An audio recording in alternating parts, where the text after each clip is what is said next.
Hello everyone, welcome to the Race for and Everything, coming to you on time for a change. We are on episode 270. Fenian here with you, of course, and I've got Nolsey as well. And Nolsey, are you devastated to hear of the passing of Desi Freeman? Or sorry, could you tell us his real name? Desmond Christopher Philby. Yeah, so I was just saying to Nolsey just before we started recording, is his name actually Freeman? Because many of these libertarian and sovereign citizenship type people, they change their last name to Freeman. So yeah, it says here in the little fucking spiel I've got out about it that he changed it when he joined the sovereign citizens movement. So his full new name, because according to his family he was starting a new life, is Desi Bird Freeman. Free as a bird. Well, he's free as a bird from this mortal coil at this point. So yeah, he is. So look, I got to say though, impressive. I assumed that he was dead, like a lot of people did. I thought that he had probably just killed himself. I didn't think it was really all that plausible that he could survive out there for 7 months. I think he was out there. Yeah. Although people have done that before, it has happened. But yeah, they got him in the end, shot him dead.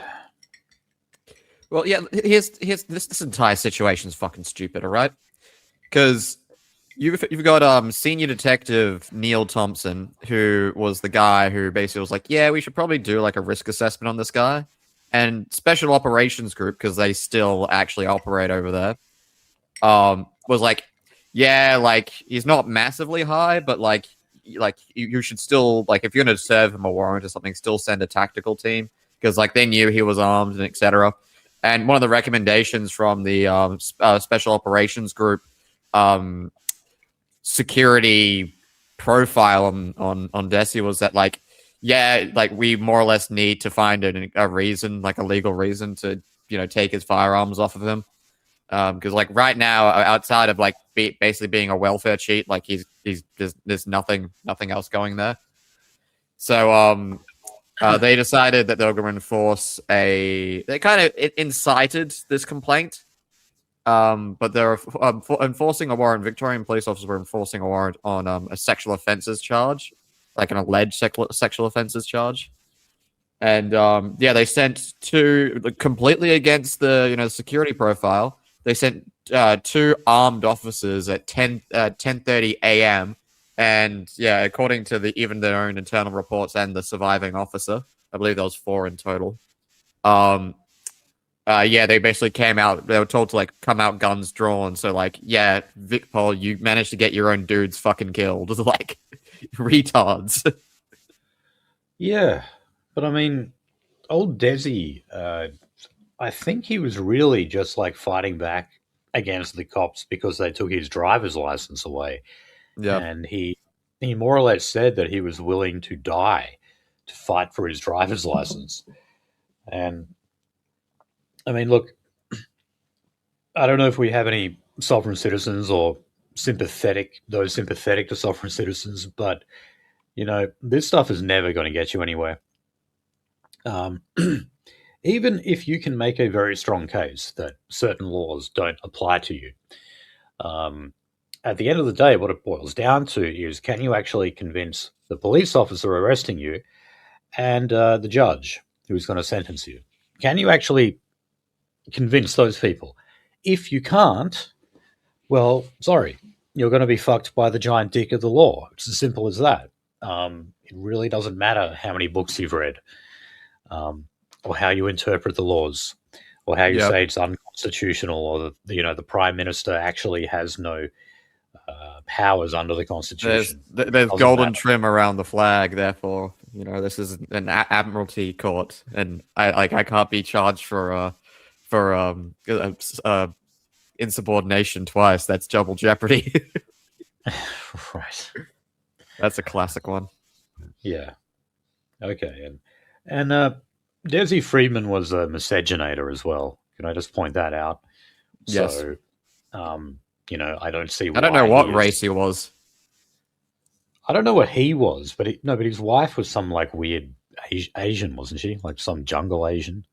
Well, yeah, there's the classic libertarian wife, the completely politically disconnected Asian woman who's only really there because the guy has a stable income in the Western world. I thought that was the average white nationalist. Ha! I'm only joking. I'm joking. Um, yeah, she was like, yeah, she looks like some kind of jungle Asian, some kind of like Filipino or something. Um, and she didn't stand by her man either. She was No. calling on him to give himself up. Oh, dude, fuck it. If you're a cop killer, like there's no instance where he was coming back alive. He was coming back Right. cold, no matter what happens.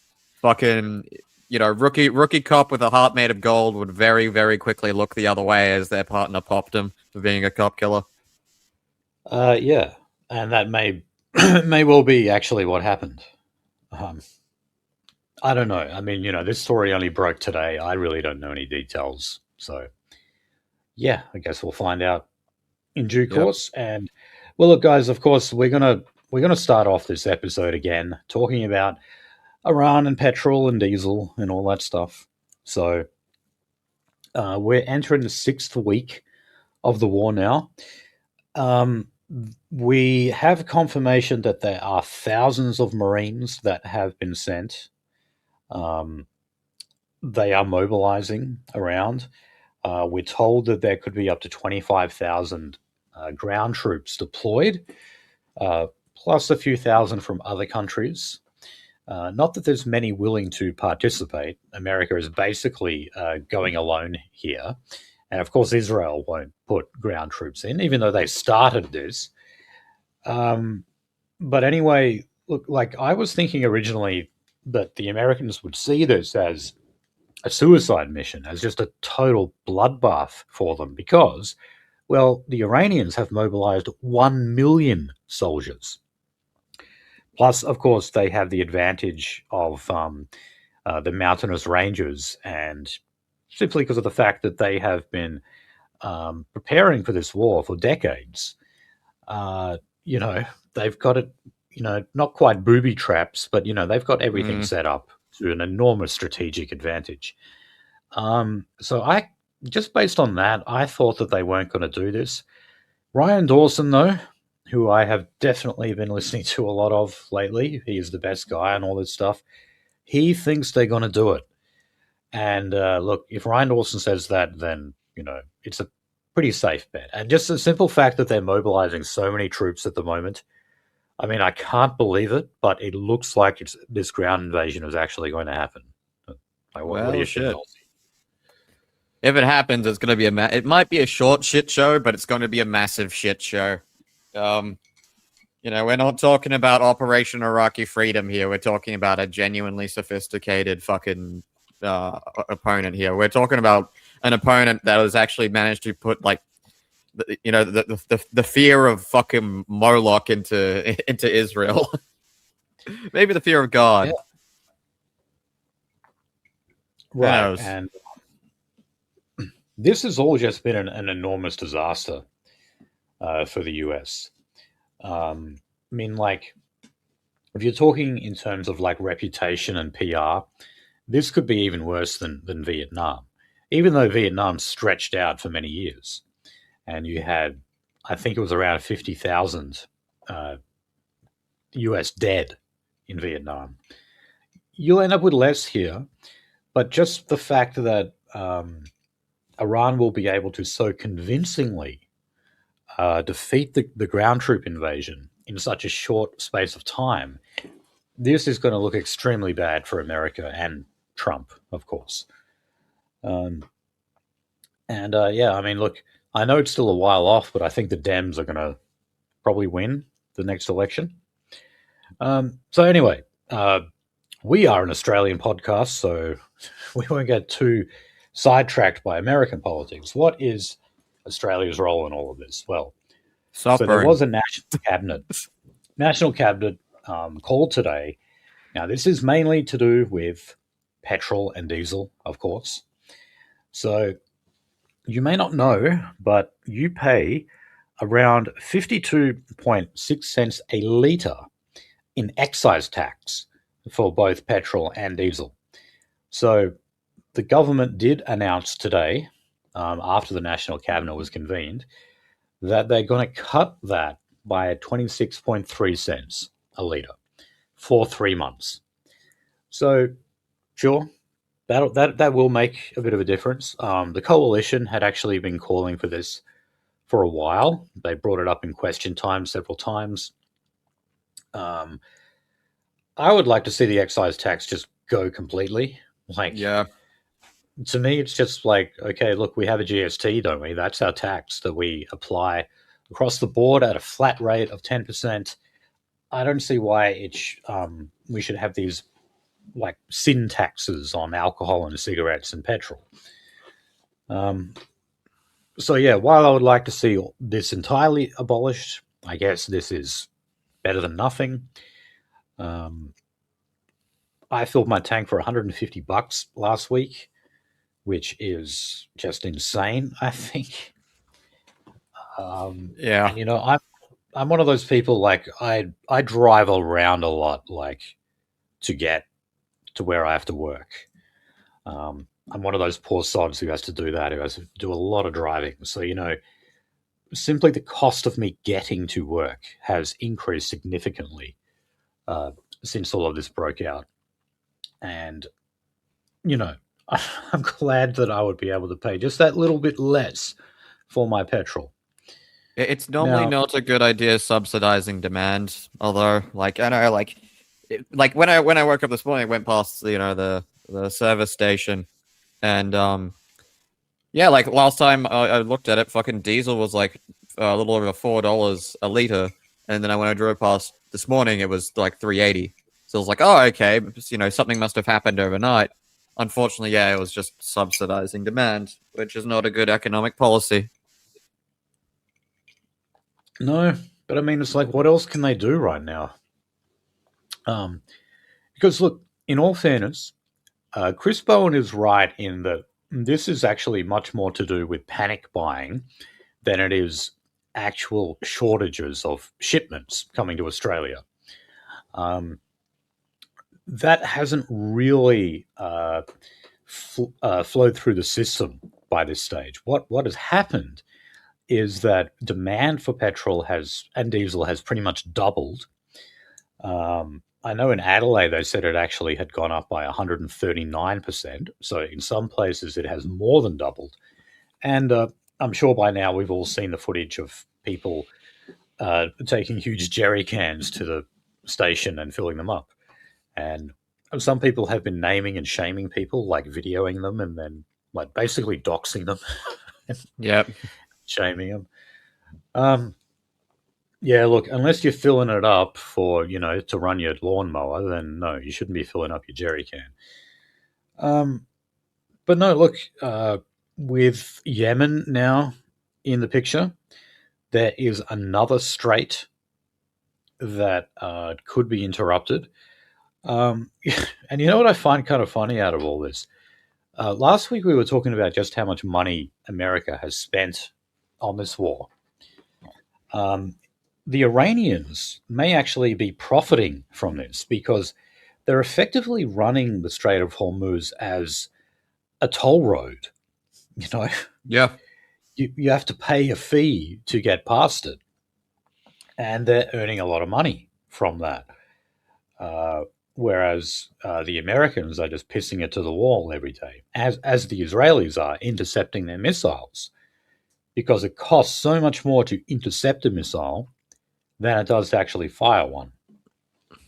Yeah, especially if you're using fucking like dumb as shit Scud missiles versus like one that basically has to have $250,000 worth of electronics in it to work.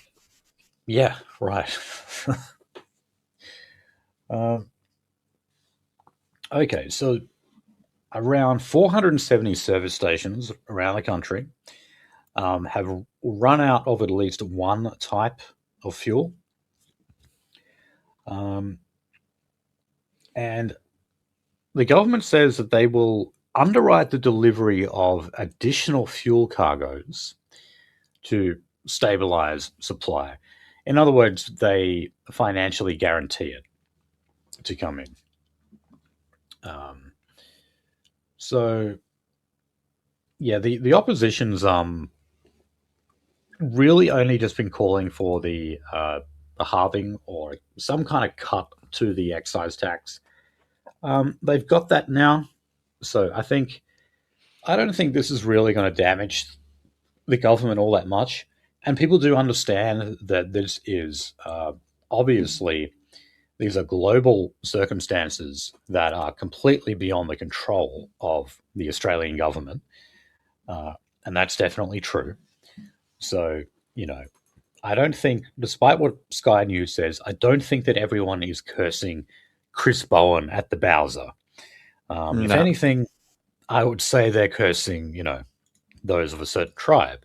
Have you seen that sticker that says the Yeah, Jews did? I didn't see the sticker, but I saw someone write something very similar with a paint marker on one of the 7-Elevens near me. Hmm. Okay, so the states will see consistent reporting of fuel supply levels between jurisdictions. That was something else discussed today at National Cabinet. Um, oh, God. And also, there may be penalties for producers who make plastic packaging and are failing to recycle that packaging. Because, well, plastic is basically made from oil, isn't it? Oh yeah, Yeah. we So, kind of we kind of struggled like pre like in the oil part of the industrial revolution to make plastics. We made like brittle, shitty stuff like Bakelite and whatnot. But yeah, no, but every modern day plastic from polyethylene, HIPS, styrofoam, or polystyrene, you know, it's all fucking petrochemical derivatives. right. So, look, they're saying that because of a potential oil shortage, or maybe we have the shortage right now, whatever you want to frame it as, we need to recycle more so that we don't have to make new plastic, essentially. Yeah, but Um, there's an energy problem to that. well, Um, yeah, that's what I was going to say. yeah, Like, most of the time, the energy required to actually recycle goods is more than what is required to make them from scratch. Uh, I'm not even joking. Like, if you were to like get, say, like I don't know, a milk jug, right? Pure fucking polyethylene milk jug, PE or PET sometimes. The amount of oil you'll need to burn to create the fucking kilowatts to make the components to render that back into a usable polyethylene container versus the amount of oil you'll need just to make it an entirely new one. Like this is kind of this is cart before the horse situation here.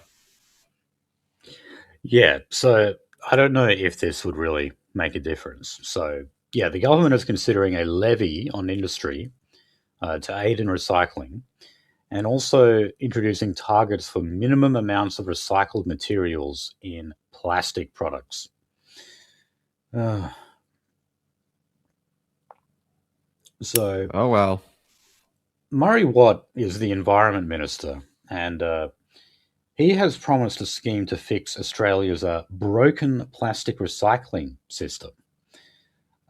But environmental groups are saying that he has basically done nothing on that front. So, um, yeah, look, recycling in Australia, right? I'm not being conspiratorial, but it is like a Jewish scam. It's run by the Pratt family, and very often, much of that rubbish that you think is going off to be recycled is actually dumped in some massive landfill offshore. Yep. Um, Malaysia, India, sometimes Indonesia. Mostly yeah, Malaysia though. while the Pratt family tells you they're recycling it, they're not. Um, Yeah, and they are basically Jewish oligarchs in Australia who absolutely have monopolized the recycling industry. Um, okay, so Tasmania is changing their emergency fuel laws to allow for a cap on prices. I don't know if that's a good thing. Oh Um, boy. if you put a cap on the price, you can you can sometimes make it that particular product Just doesn't unprofitable. go there. You're gonna have a And shortage on top of a shortage there, buddy. right, so if you've made the product unprofitable, the store, the shop, will simply stop selling it. Why on earth would they? Because then they would be running it at a loss. This is how you create further shortages. So no, price caps are not a good idea. They're definitely not. Um, yeah, so look, it definitely has hit regional areas harder. Some truckies are actually saying that they have found themselves stranded because they don't have diesel. Now, we are told, though, that they're being prioritized for fuel delivery. Oh So, yeah. for example, Peter Malinauskas in South Australia has promised farmers that they will be prioritized for fuel deliveries. Uh, I'm not sure if that has really gotten through the system yet, because we're still hearing a hell of a lot from farmers and truckies, etc., who say uh, they've simply run out, or a lot of them have run out. Yeah, I've seen like fucking tens, double digits of videos of truck stops and then people like in a massive queue and be like, oh yeah, I've actually just been here for 36 hours. They didn't have fuel, they didn't have diesel when I showed up. They don't have diesel now. Yeah, it's pretty shitty. It was when I drove past one of the stations today. It was 2.55 a liter. Pretty bloody bad. So hopefully, with this excise cut, we will see it at least a little bit cheaper tomorrow. Now, uh, the coalition is actually uh, not quite as gung ho in this war as you might think. They're certainly not as enthusiastic about it as One Nation. Pauline Hanson has said that we should have sent basically everything we possibly could to the Middle East because America is fighting this war on extremist Islam all by itself. And of course, we have to Huh. do it because one day we might get invaded by China, apparently, and America definitely would come running to our aid, wouldn't they? Yeah. So that Yeah, basically that's keep dreaming, bud. You that gotta means we have to contribute to every single one of their wars, no matter how stupid it is. gotta stop taking that gas station melatonin, buddy. It's giving you some wacky dreams. So for those of you who say like One Nation is, the better alternative, no, their foreign policy is even worse than the Liberal Party now. Okay. So Andrew Hastie, who was, of course, recently elevated back to shadow cabinet, he's saying that the credibility of the United States is being damaged um, the further and further we go into this war. Remember, he also called Donald Trump's criticism of Australia refusing to send warships as petulant. Now, uh, this was what he said on Insiders yesterday, today being the 30th of March.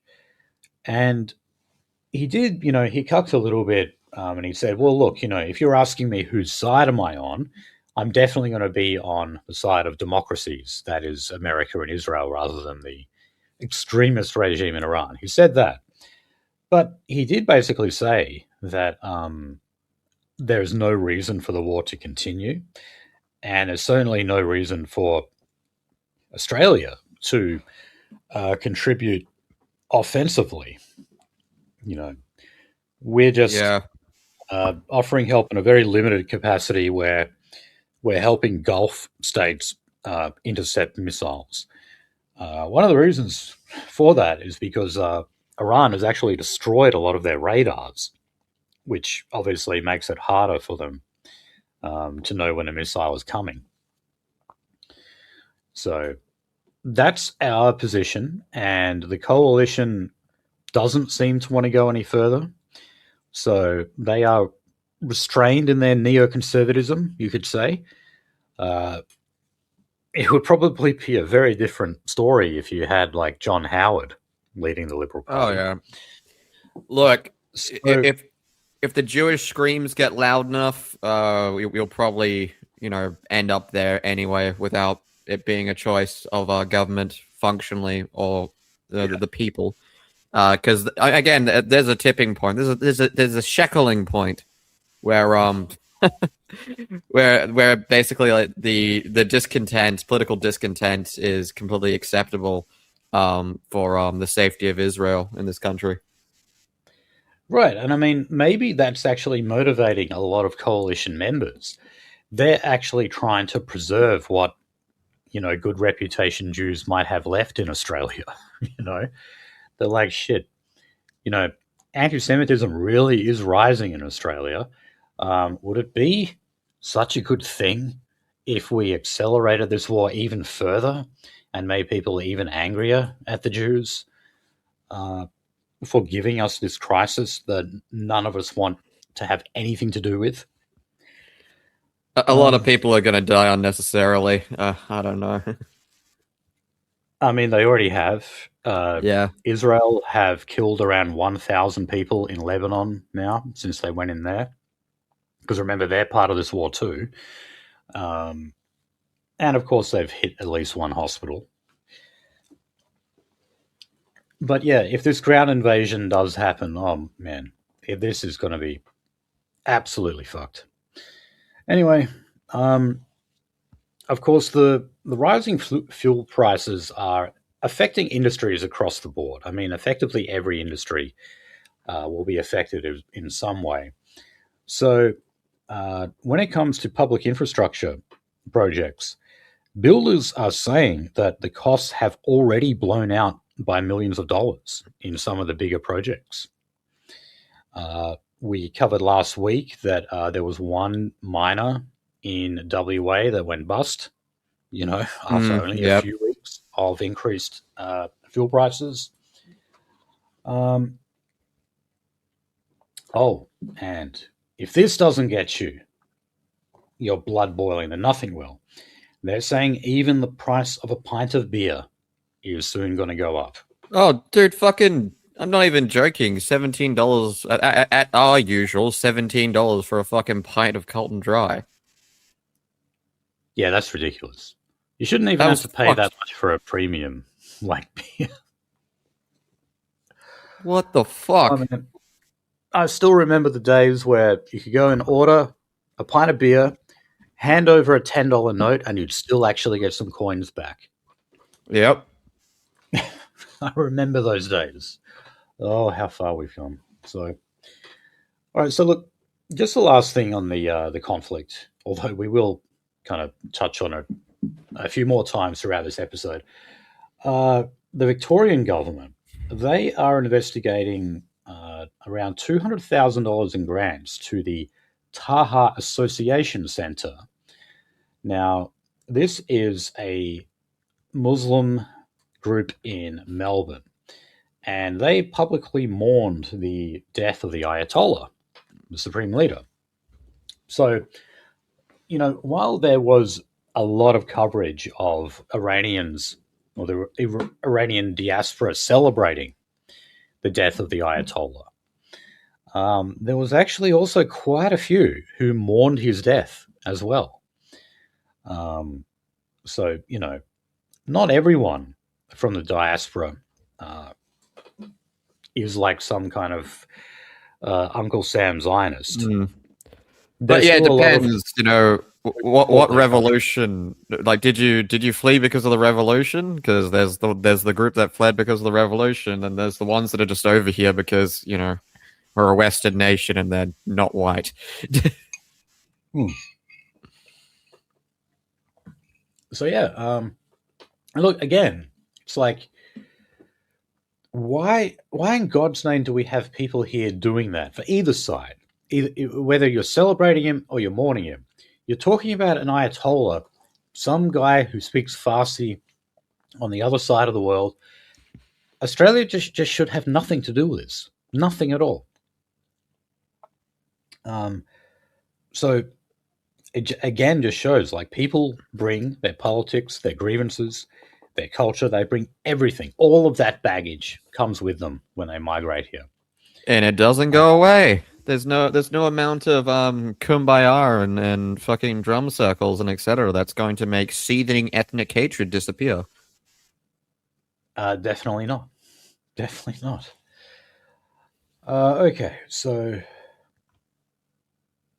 the foreign minister, Penny Wong, she has spoken with her Israeli counterpart and raised concerns about their occupation of southern Lebanon. They're still referring to it as a planned occupation. I'm like, well, the troops are already there, aren't they? They've already occupied it. So she had to point out that Australia has condemned Iran and also its proxies around the world. We're always told about how Hezbollah is Iranian backed, and also the Houthis from Yemen. They're Shia Muslim as well, and they're apparently Iranian backed. But these groups have a lot of support from their own people. Shia Muslims in Lebanon, for example, are very supportive of Hezbollah for the most part. And Hezbollah effectively is stronger than the Lebanese state, which should really tell you something. Yeah. Right. So the government is also saying, or they're continuing to urge Australians in Lebanon to leave the country and come back. Okay, these aren't Australians. These are Lebanese people. Why in God's name are we urging them to come back when we could just have them left there? It's quite ironic that we're banning Iranians on temporary visas from coming into Australia. Yet at the same time, those who have Australian visas or Australian citizenships that are in Lebanon at the moment, we're telling them, hey, because it's not safe there, come back to Australia. No, stay.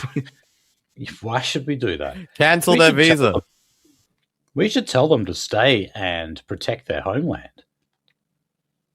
Didn't fucking Tony Burke just recently cancel a whole bunch of fucking visas because it's like, yeah, we know there's a whole bunch of quote unquote check notes Australian citizens that are in Iran that are definitely not fucking patriots and would absolutely commit espionage if they came back into Australia. Yes, yeah. No, there are large restrictions on Iranians at the moment, and they're quite unhappy about that. They are calling it discriminatory. We have something on that coming up. Okay, so let's document a bit of anti-Semitism. So there was a stolen car, that apparently was stolen by 4 females in Melbourne. The fuck? They drove the car deliberately towards a group of visibly Jewish males. And no, they were actually visibly Jewish. If you looked at them, they were like, the Hasidic type. Yeah. They were definitely identifiable as Jews. But anyway, yeah, it like drove up and like swerved near them and then drove off and came back. And when it came back, that's when they started videoing it. And they were yelling out, "Fuck Jews," at them. So this one, there is actually video evidence. So Apparently, in Victoria. Paid actors, I still don't believe it. Paid Oh, actors. could well be. Could well be. Uh, so apparently, in 2025, there were 564 anti-Semitic incidences, and that is the highest number ever recorded in a calendar year. And Jesus. yeah, look, they may well have been paid actors. I mean, it's we're basically certain now that many of like the acts of graffiti and vandalism that took place, these were done by petty crooks who were paid in cryptocurrency by Mossad. They didn't even know how to spell Israel. Remember that? Like, Yeah. no motivated Muslim or like neo-Nazi would go out and spell Israel wrong in their Oh graffiti. yeah. I mean, Oh surely yeah. you would get that right. Yeah. Surely you'd want to know how to spell those words. Dude, fucking I love the little petty cope that Mike Burgess put out after the fact was like, oh yeah, we have it from trusted intelligence sources that this was actually an Iranian linked foreign intelligence operation. And I was just like, bullshit. Yeah, Bullshit. and also they made that conclusion after a tip-off from Israeli intelligence. Of course. Oh, you mean Yeah. the perpetrators actually pointed the finger at someone else? Oh, they must be right. Oh god, fucking Okay. So now, uh, have you heard of locks in a box? lock. Oh god, not So, locks, right? Not. Oh no. yeah, locks in a box. This is a bagel shop franchise in Sydney, and apparently has become quite popular in the eastern suburbs. And they were due to open a new locks in a box in April 9. So we're only days away now, of course, from what was supposed to be the grand opening. But someone etched a swastika into the glass there. Um, Oh yeah, how about this? You can barely fucking see it. yeah, it's very small. It's very, very small. Um, So how many but millions of yeah, dollars will they get in state compensation for this terrible, terrible attack, and still open the store anyway, and then claim the rest of it on insurance? right. Yeah, that's exactly what'll happen. And yeah, they've described this as like a punch. Really? Just seeing a swastika? Come on. You know, normally when I see one, it brings a smile to my face, but unfortunately, I'm not allowed to display, own, or even fucking really think too hard about it these days. Yeah. So they've got apparently they've got 37,000 supporters on or followers on Instagram. So um, they're really kind of rallying the troops here. And yeah, I imagine that when they do open this place, they're going to be flooded with people who are going to want to virtue signal and show their support. And yeah, they'll make a lot of money from this. No doubt about that. Yep. Oh yeah. Okay. It's Okay, all yeah. part of So the plan. now we'll talk about those Iranians. So there is in place now from Tony Burke, the Home Affairs and Immigration Minister, a 6-month ban on Iranians who hold visitor visas. Um, so if they are outside of Australia right now, they will not be able to come in. Those who are already here are safe, but if they actually go to leave the country, well, they'll find themselves in the exact same position. They won't be able to come back. Not in a 6-month window, anyway. Um, so, also those who are spouses or dependent children, they'll be exempt from that as well. Um, yeah. So there are over 3,500 1,500 Iranian students who are enrolled in Australian university. And, well, there's pressure on the government to grant asylum to every last one of them. Oh So, boy, a lot that's of, going to need a lot of pushing. Man, it's not yeah, like they really, really want to do that. well, you see, what they're doing is they're looking at the example of the Iranian women's soccer team. And, because they were effectively granted asylum like in the blink of an eye. It was so Oh yeah. quick that they did that. Um, so now, like these Iranian lobby groups are saying, well, look, you know, you were so nice to them, I guess, because they're like minor celebrities. So what's so different about all these students who go to Australian universities? Why can't you grant them asylum? Um, Well, so because that's not as much of a political stunt, but I wouldn't even. I don't think it would be outside the wheelhouse for them to do it anyway. Like, no, it could well happen. Now, something that was cited here. So, look, one of the groups advocating for this is the Asylum Seeker Resource Centre.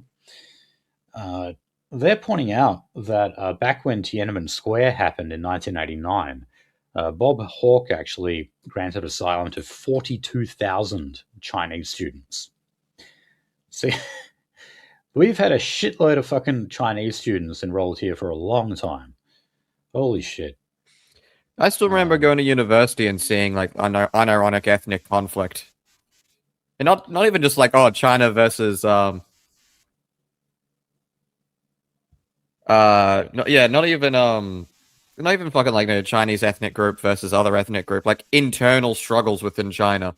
Like there was physically enough of them to actually cause that much of a fuckfest. hmm. um, you know, Tiananmen Square actually has like a racial element to it as well. Uh, Yep.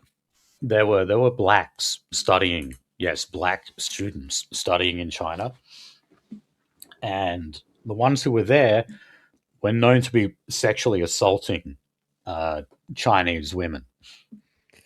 Well, yeah, Uh, China wanted to make the next generation of African elite you know ideologically coherent with them, etc. They wanted to make them like Communist Party supporters and etc. Which that happened. That happened.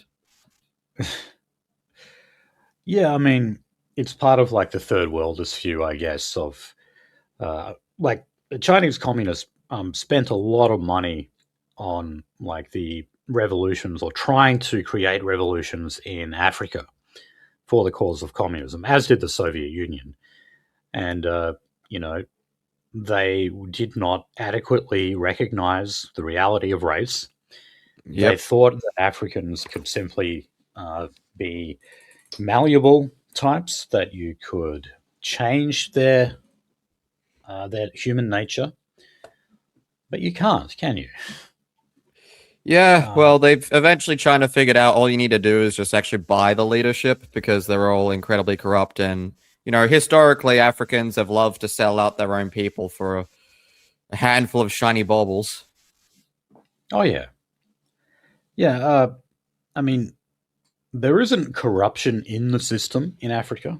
Corruption is the system. That's just Yep. how it works. And you're a fool if you think otherwise. Um, anyway, this is estimated to be a ban on around 7,000 Iranians. So those who are outside the country on visitor visas, yeah, that's a ban on 7,000 of them. So it's quite a few. So Iranian families are saying that they feel attacked um, by the move. They're saying that this interrupts a hell of a lot of plans that they have. And they say that it's discriminatory.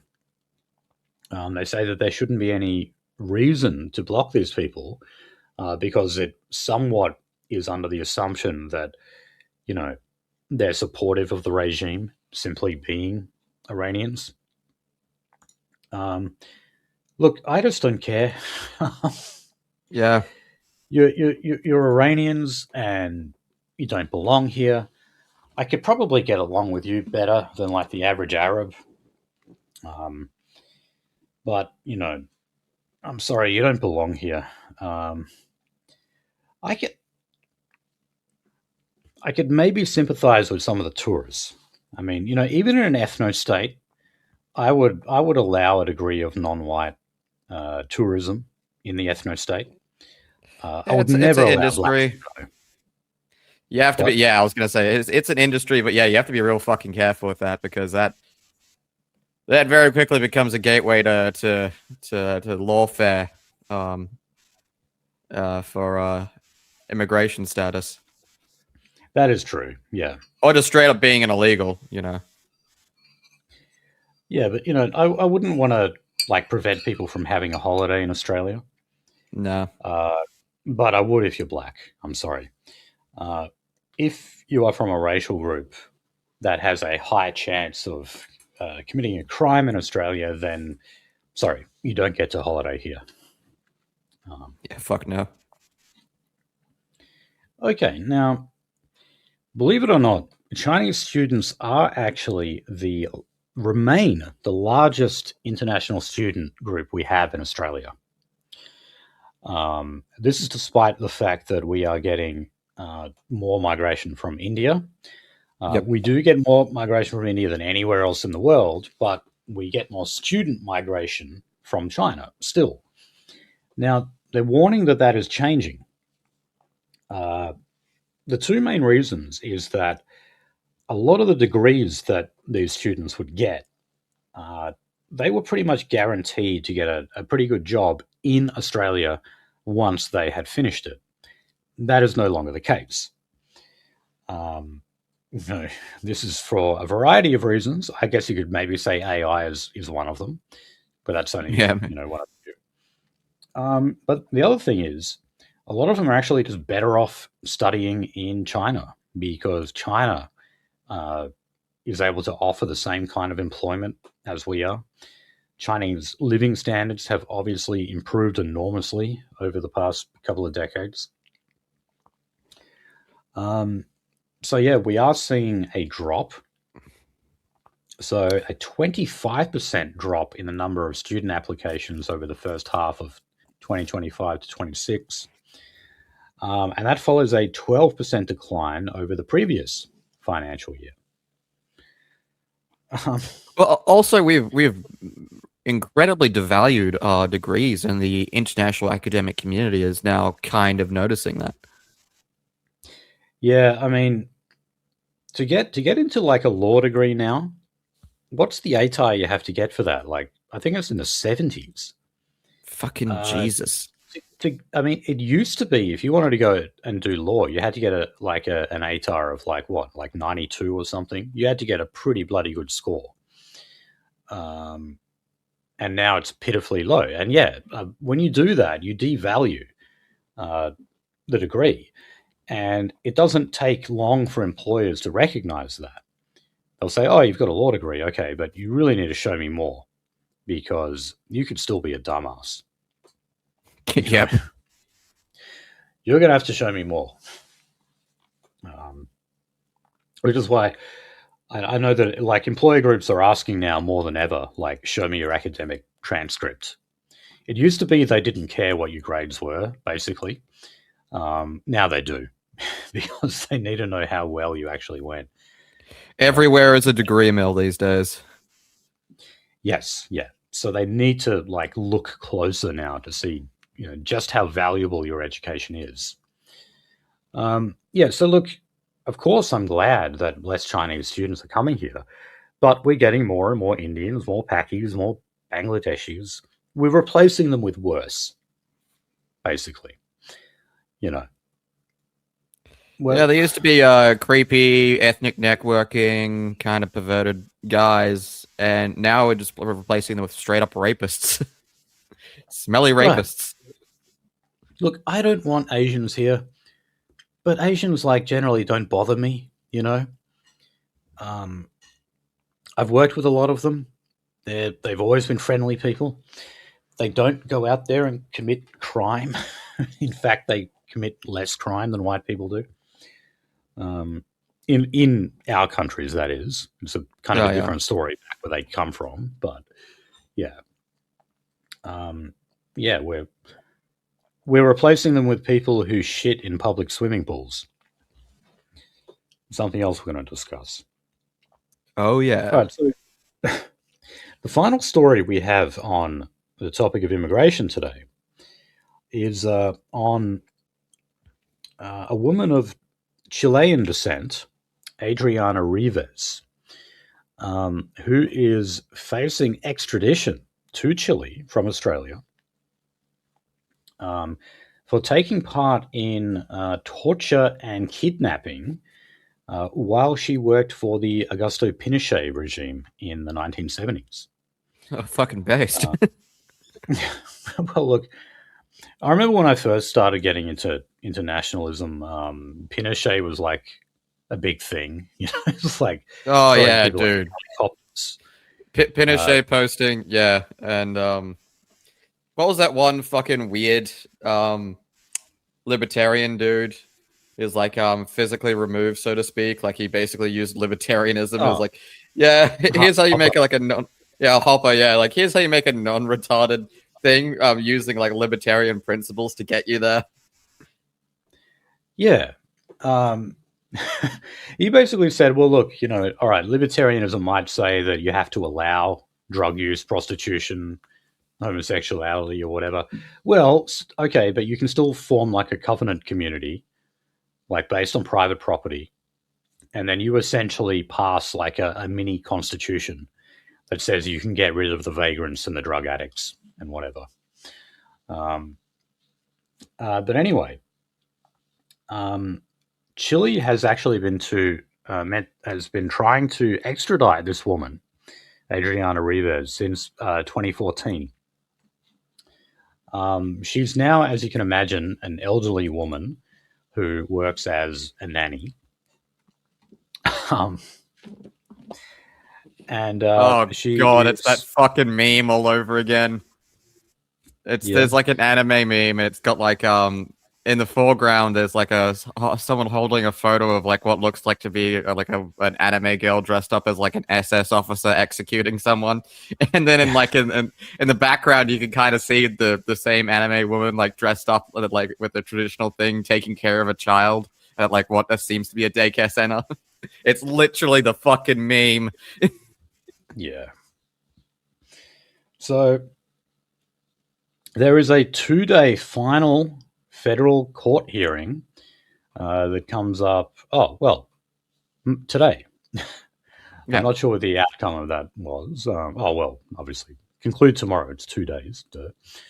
But yeah, look, I remember, though, that Pinochet, after a while, was sort of, people would distance themselves from Pinochet because, well, you know, he fell into the control of the Chicago Boys, as they're known. The leader of the Chicago Boys was Milton Friedman, a Jewish economist. And Milton Friedman effectively advised Pinochet and said, you know, you need to privatize Social Security in the country and basically just go through mass privatization. So, like Pinochet's legacy was really just kind of imposing Jewish financial capitalism on Chile. Yep. And I don't think it's even true that he threw people out of helicopters. You know who did was Duterte, the Filipino guy. He was the guy he executed people. Yeah, he did. Yeah, you better believe he did. He was most famous for going after drug dealers, but he would go after pedophiles as well, and he would literally throw pedophiles out of a helicopter. Jesus. All right. So look, just quickly on the economy. The budget not too long away, about 6 months, 6 weeks, sorry. Uh, Jim Chalmers has announced that there will be tax changes. He is still not saying if capital gains tax is going to be part of those changes. A lot of people are predicting that he's going to abolish the discount that you get on capital gains tax when you sell properties.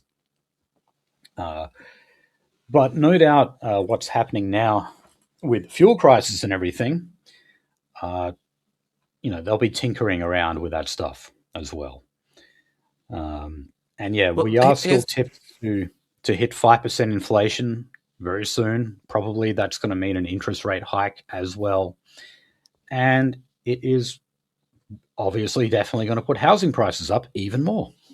yeah, I was gonna say like yeah, okay, getting a cut on fucking stamp duty and capital gains. Um, yeah, okay, like that's gonna drop housing prices a bit, but you do realize the vast majority of housing sales, holdings, sales, and fucking purchases are done by property investors. They already don't pay that because there's 100 fucking loopholes around it. Mostly it's because they go and buy an even more expensive property within the fucking set time period and they don't pay it at all. So a cut isn't really going to make that all that much of a difference. No, it would only be for like the small time investors, those people who own like one or two other properties. Yeah, Um, which is like your average boomer, basically. yeah. Not the And big time all investors. and you think they're going to fucking sell their property? They've got that thing reverse mortgage. Yeah, and a lot of them, bless their hearts, they generally want to hold on to those properties so they can pass it on to their children because we all know it's going to be extremely difficult for them to afford a house. So, yeah, still there's a lot of boomers who choose the other direction, which is sell everything to the developers. But there are still boomers out there who want to hand it down to their children, which basically I think you have no heart if you don't do it that way. You really should do that. Um, okay, so let's get on to housing now. So, more bad news when it comes to renting. There is less than 2% vacancy across the country, and that includes cities and regional areas. That is putting up prices even further, of course. Home price growth in Brisbane, Adelaide, and Perth has doubled since 2020. How about that? Doesn't surprise me one fucking bit. I had to look at Okay. the previous property that I fucking bought, literally at the start of that, and sold. And yeah, no, it's doubled. It went from got it at 600,000, and now it's valued at about a little shy of 1.2 mil. Yeah, but Nolzy, you see, that has to be to do with the capital gains discount and Oh, negative gearing. definitely. According to the 100, Greens, 100%, 100%. It's not according to the because Greens, that's the reason why is because of like generous tax incentives given by the Howard government back in the 90s. yeah, no, don't trust your lying eyes when you go to an auction over here.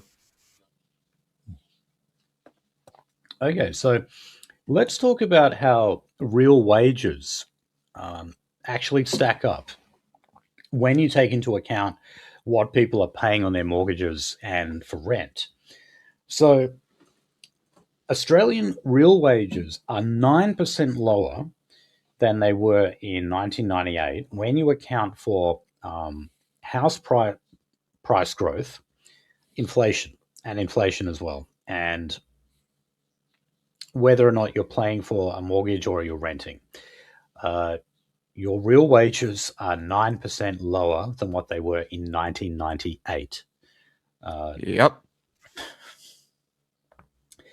wow. So, People are going nearly to get 30. priced out of the not getting raped market.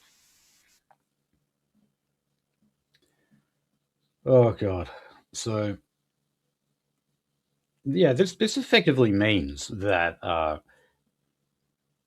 the power of your paycheck has gone backwards.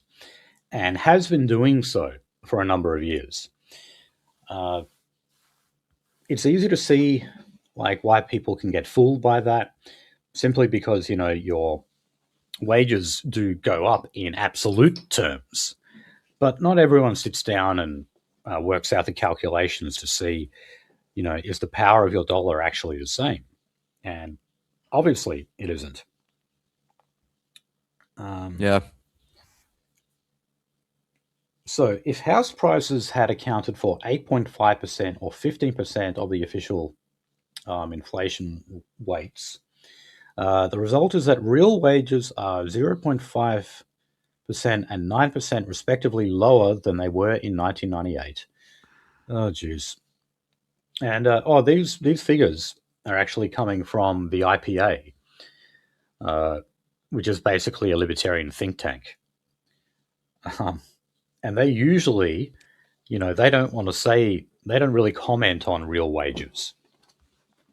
Um, you know, that's like union stuff. That's working class stuff to be talking about real wages. That's stuff for the poor, stuff for the brokey. Yeah, that's right. Over here, we talk about how we're going to get you. We're talking about the size of the dog cage we're going to put you in after we're done raping you. Yeah, and look, speaking of that dog cage, the ABC has run yet another extended article promoting high density living in Australia. So, Oh, um, God. this was uh,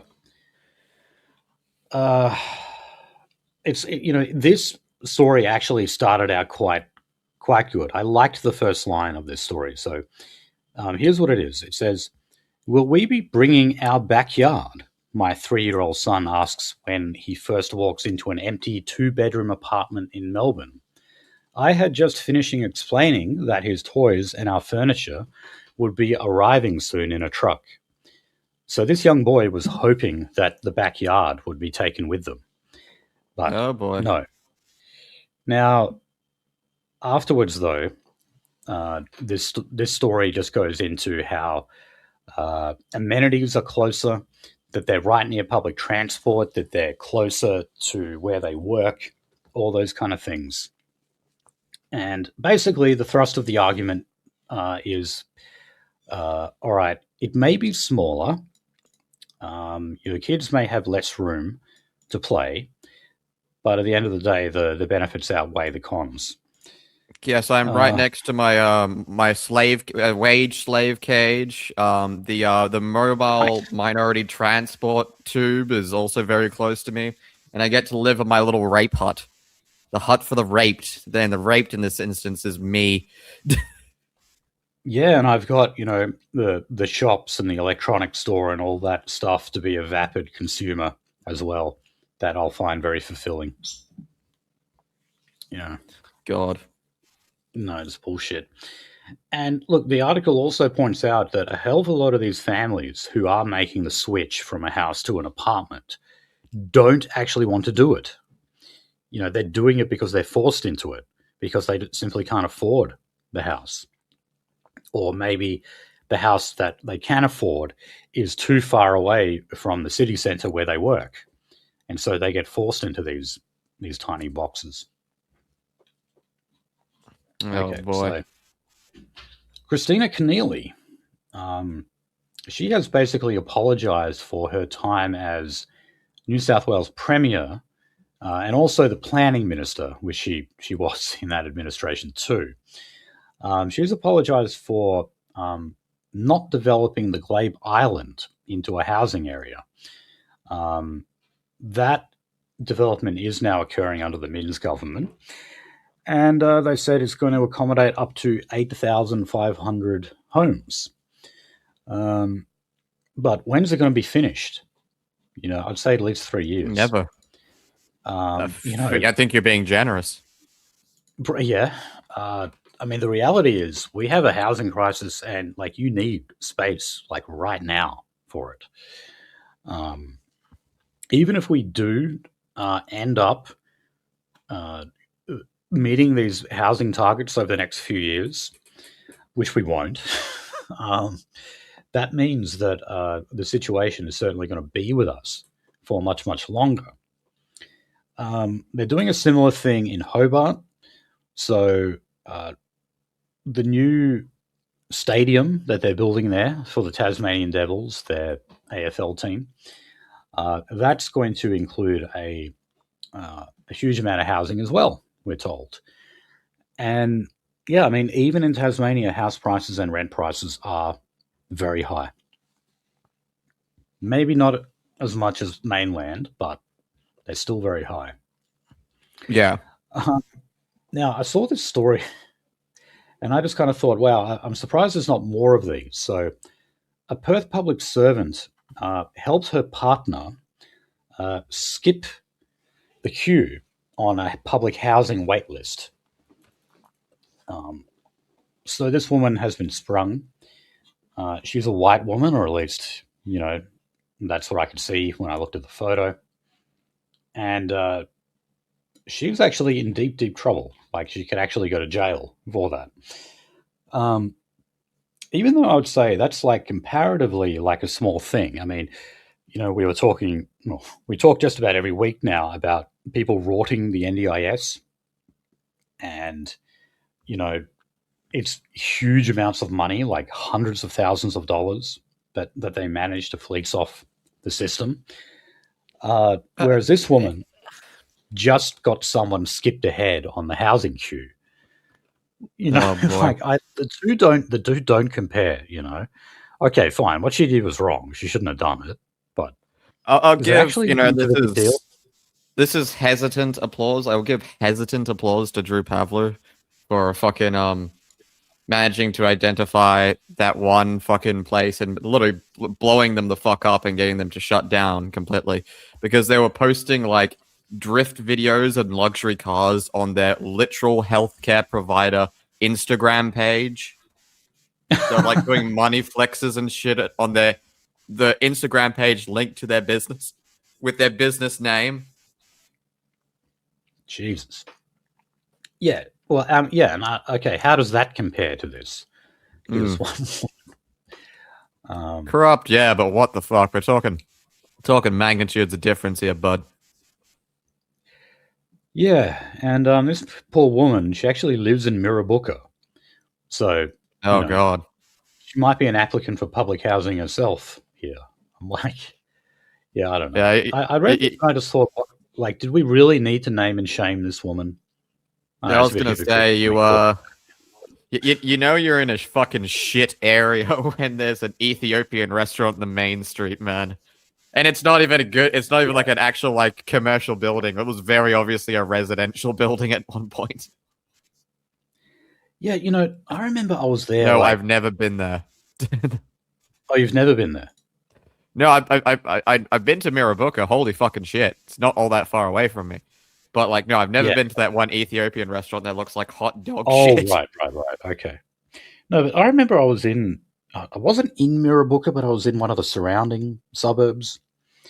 Um, there was a girl I dated like very briefly from around that area, and I met her at a pub one night, and it was like 7 p.m., right? So it's pretty early. And the manager came up and told us that they were closing. And I was like, really? It's only 7. And he said, yeah, but it's Dole Day. And he said, on Dole Day, the Africans and the Abos come in and they start fighting each other. That's what he told me.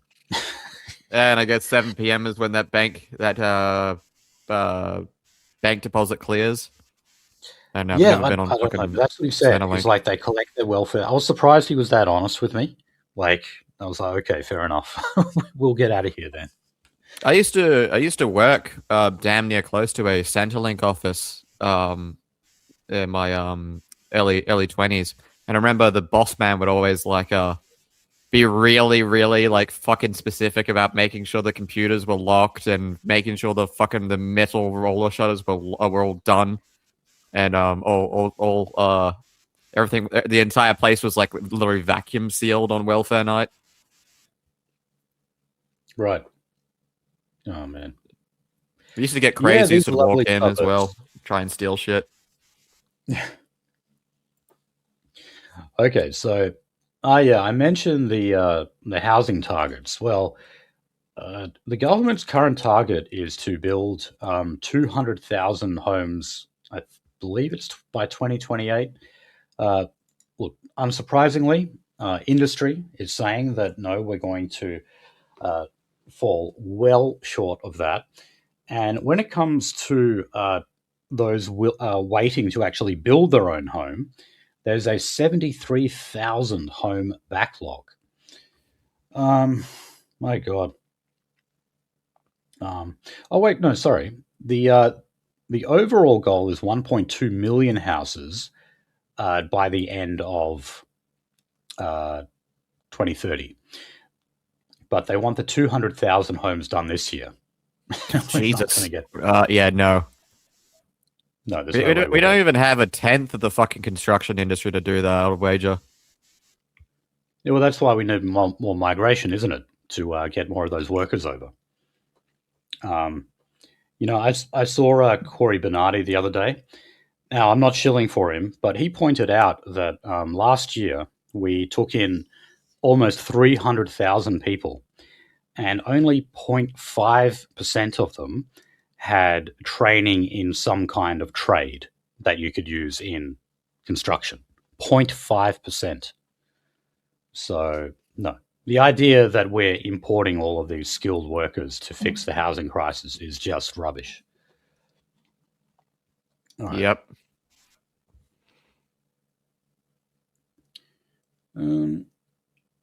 Okay, so Matt Canavan,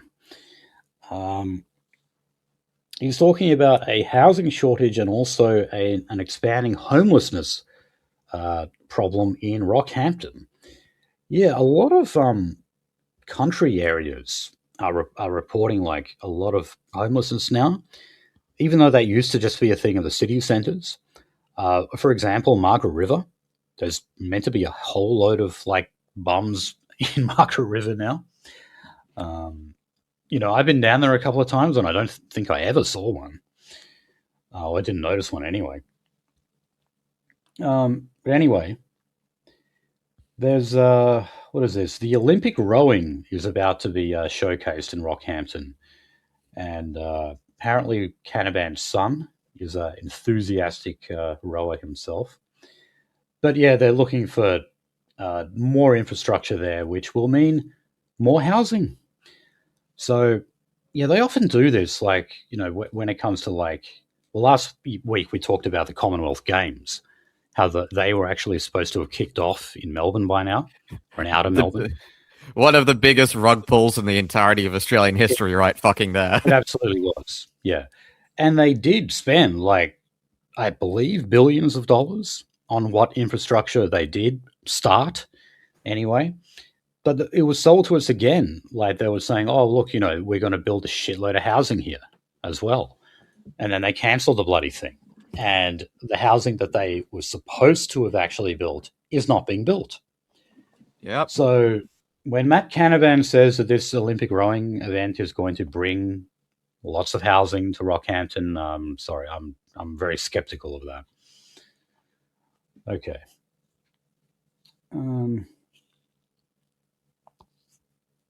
Oh, yeah, so where is this? Randwick City. Ooh. It's in East Sydney. So they're talking about the approval of types of housing. So, for example, student accommodation. So in the past 6 years, less than 500 residential dwellings have been approved to be built in this city, in contrast to more than 5,200 student rooms in the exact same period. Yeah, so they tend to get prioritized here. And the mayor of Randwick has labeled this as a perverse ratio. So, yeah, he points out that there are still many, many people in Randwick who just want to have some decent housing for themselves. And they're not students, they're workers. They're people who actually go to work in this area. Yeah, I think we accommodate like students too much, and it's about money. I mean, we've Of got the course. new ECU in the city at the moment, Yeah. which is That is just the gonna. worst fucking place to put that thing, by God. Yes, it Right on top is. of the clubs district and right next to day drinking indigenous day fight, the square, also known as Yeah, it's Yagan. Yagan Square. Yeah, it's right next to Yagan Square. Um, Yagan being, apparently an Aboriginal resistance leader, who was actually just a violent murderer. It's named after him. But yeah, I mean that means obviously that student housing is going to be prioritized there, and also they're just bringing in a shitload of extra traffic for everyone to deal with too. Um, it's not as if that part of the city isn't already congested enough. So yeah, but then again, the foreign student industry alone is worth about $40 billion annually in Australia. So not Yeah. surprised they get prioritized. Well, Okay, you gotta go. so on to industrial relations. Uh, the federal government is backing a significant minimum wage increase. So the Fair Work Commission is going to announce a new minimum wage soon. Last week we talked about how the ACTU is pushing for a 5% increase, whereas the business lobby is pushing for a 3.5% increase. Now, the ACTU wants this because, well, inflation is predicted to go to 5%, um, even though, that's only the official rate. Uh, and never mind the fact that, say, here in WA, we got to over 7% inflation at one point. We had the highest inflation in the whole country, actually. Um, so I'm not fucking to me, surprised. it seems completely reasonable that the unions would ask for a 5% pay rise.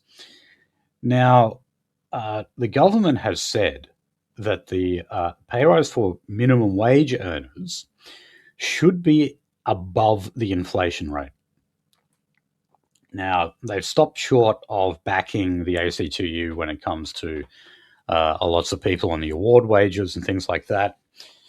But yeah, they've come out and they've publicly backed it. Now, that does not mean we're going to get it. The Fair Work Commission is an independent government entity. They can obviously listen to the advice of government, but they don't take their orders from them. But yeah, no.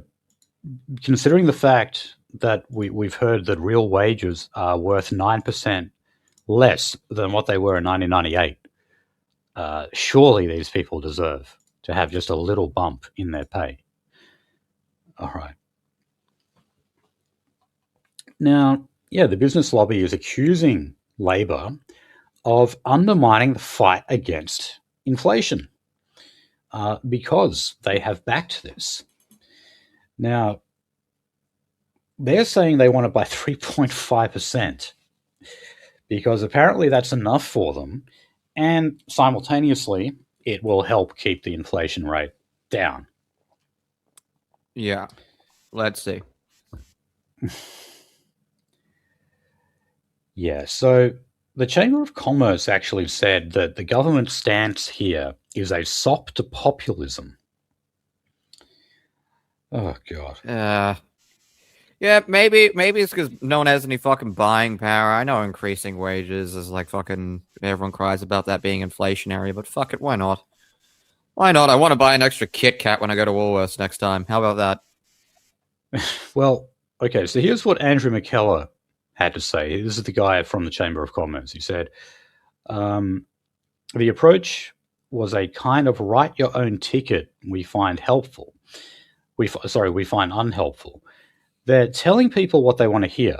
Between now and the end of this process, who knows where inflation will be?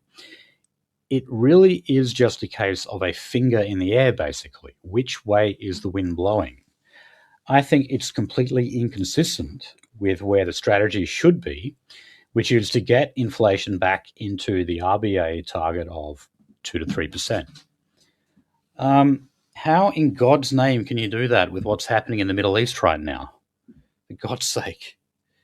It's amazing. Like, you have all of these external pressures that have nothing to do with like disposable income of workers. It's got nothing to do with that. And when they say, hey, we need a bit of extra help to deal with this, the business lobby says no, because you're going to make the problem Suffer. worse. Yeah.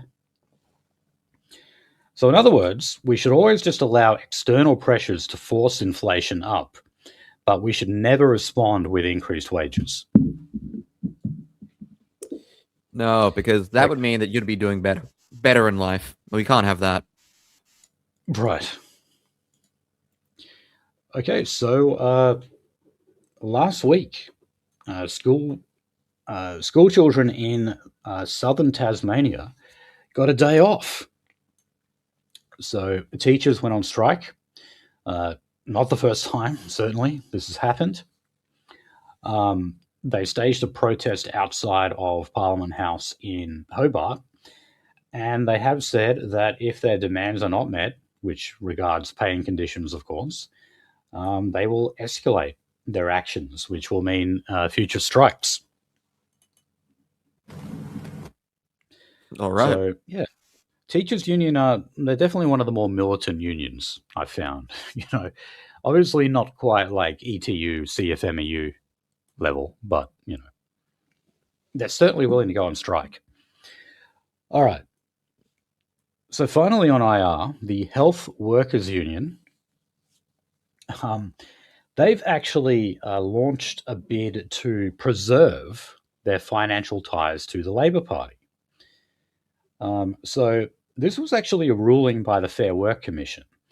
So what this involved was, when you became a member of the Health Services Union, you would automatically contribute to the Labor Party. A percentage of your membership fees would actually go to the Labor Party. And this is how you would, this is how you gain political influence, obviously, and historically, unions have a connection to the Labor Party. But you see, the Health Workers Union has been so racked with scandal and corruption for a long time ago now, like decades, that it's seen to be like a corrupt partnership. And they're saying that a union in that much disarray, we can't allow them to have any form of political influence. Liberal Party, of course, very supportive of this. But yeah, they're taking it to court now to see if they can overturn it. They do really need to clean up shop in the health union, though. Yeah. Remember, oh God, what was his name? Craig Thompson. He was the guy. He used to be in that union, and when he went into Parliament, it was revealed that he used the union credit card to pay for hotels and prostitutes. And yeah, they had his signatures. They had copies of his signatures. Fucking pilloried him. That was so fucking funny. He deserved every little bit of it. Well, yeah, I mean, he actually did it, and you see, he denied it the whole time. He said, like, "Oh, that wasn't me." He said, "I didn't sign them." Fuck off. It was like, what, you hired a calligrapher, did you? Is that what you did? He never actually explained it either. He just said, "No, it wasn't me," but he never explained why. This is the political fucking version of my computer has a virus and my pants fell down. Yeah, and he actually went to jail for a visa scam. Like, he was running this elaborate visa scam that involved foreign workers.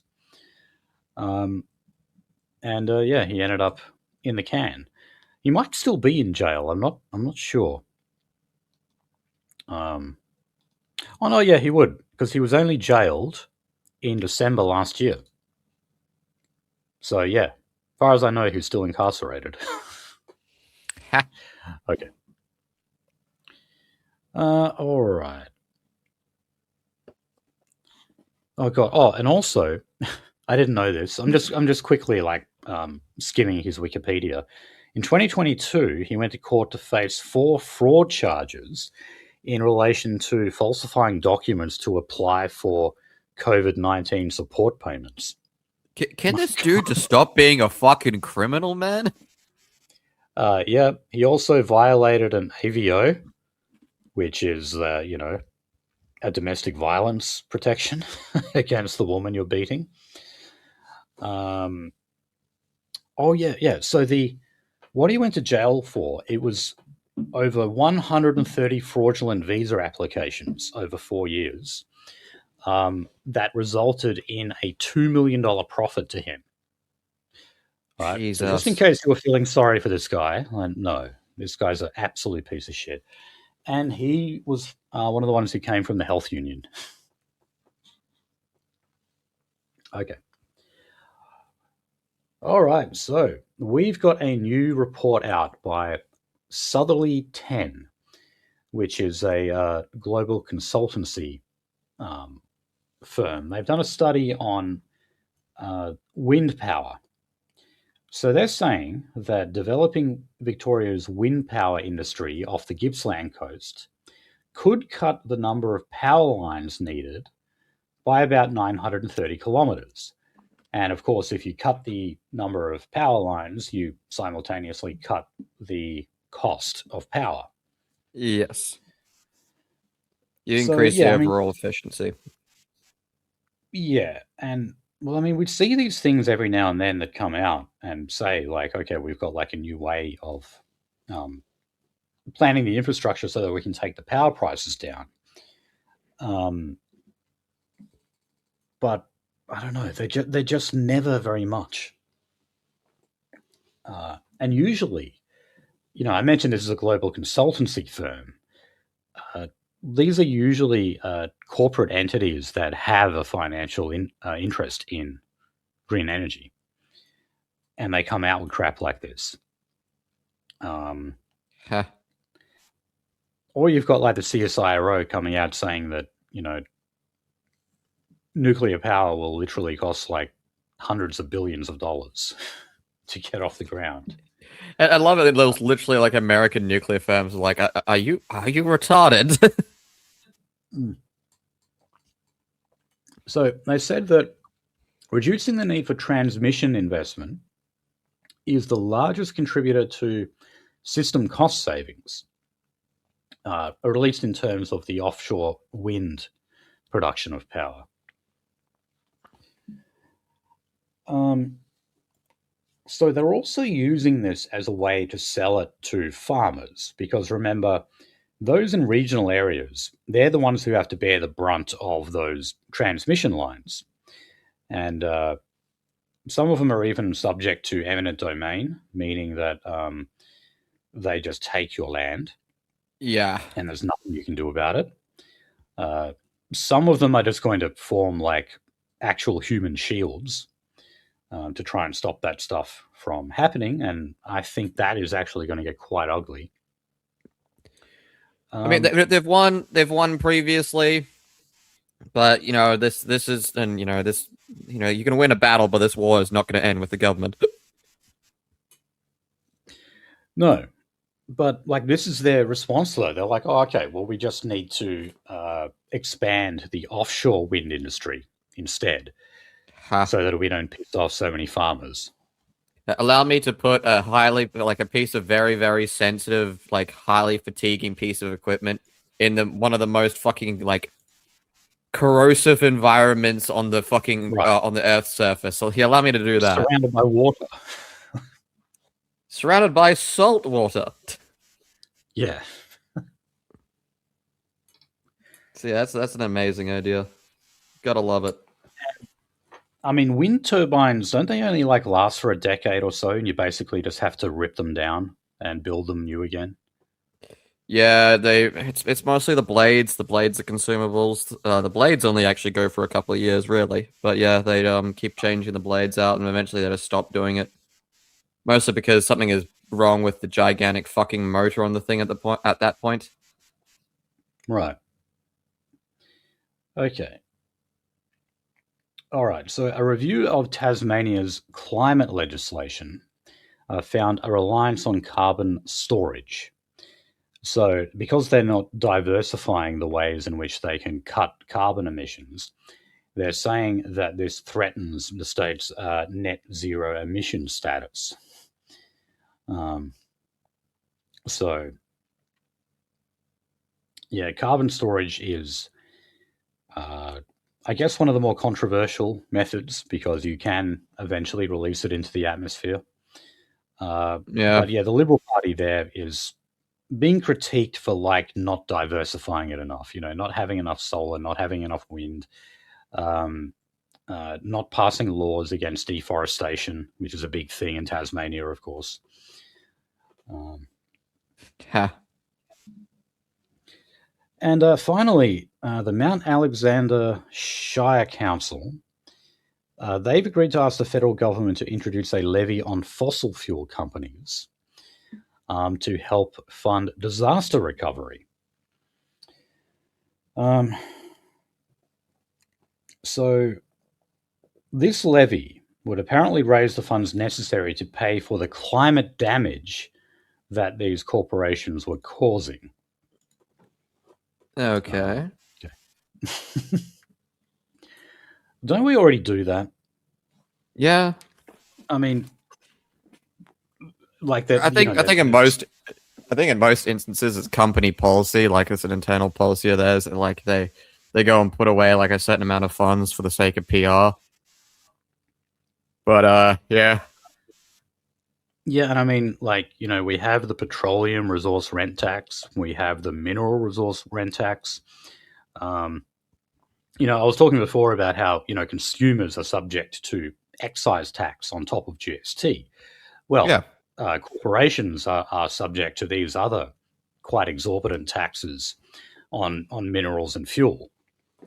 Not to mention the deals they have to do with so-called Aboriginal corporations to develop land that, you know, upsets their imaginary spirits.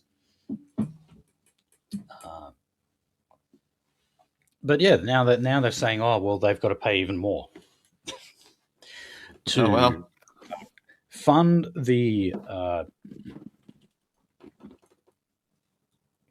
to actually clean up like the environmental devastation that they apparently leave.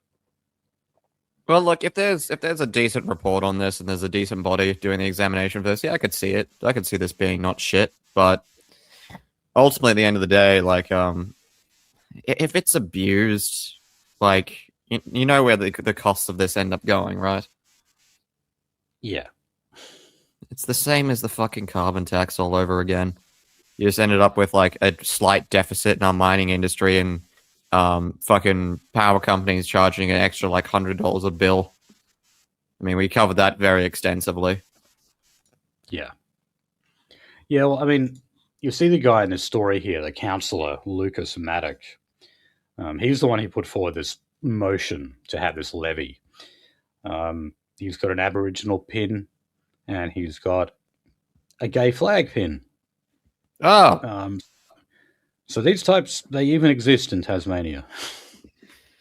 Can I get away with saying it if it's comedic? Is he a bottom bung? Oh, wait, no, sorry. This is Victoria, I'm sorry. This is not... Victoria. Okay, that makes a lot more sense. The last story was on Tassie, but yeah. Sorry, what were you saying? I was going to say that makes a lot more sense, but yeah, he's a bottom bung or a bottom brother. You can't say that word, remember?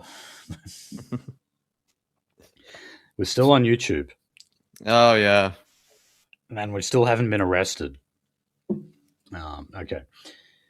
Well, talking about Aborigines, briefly, though, we've only got one story here today. So, Victoria's treaty agreement is now in motion Despite the fact that Australia resoundingly defeated the Indigenous voice to Parliament, including Victoria, I might ask, Yes. well, they It was go in and they literally put something only. into place. Yeah, They I was put gonna say something it's into place literally that's only about. worse. Oh yeah, oh yeah. Again, we said this as soon as the fucking no vote passed. We were like, literally, I think it was you who said straight off the bat, is like, yeah, they'll just do it on the state level. That'll be it. Yeah, and they've already done it in South Australia. They've got the treaty process here in Victoria is actually effectively treaty plus the voice. So why is that? Well, because they're actually in the process of electing a Aboriginal authority that takes on actual government powers, right? So they're not just like a tiger. They've actually got teeth. And this includes negotiations with the government for compensation. Because remember, what's a treaty? A treaty is where like two warring factions come to an agreement and have peace with each other.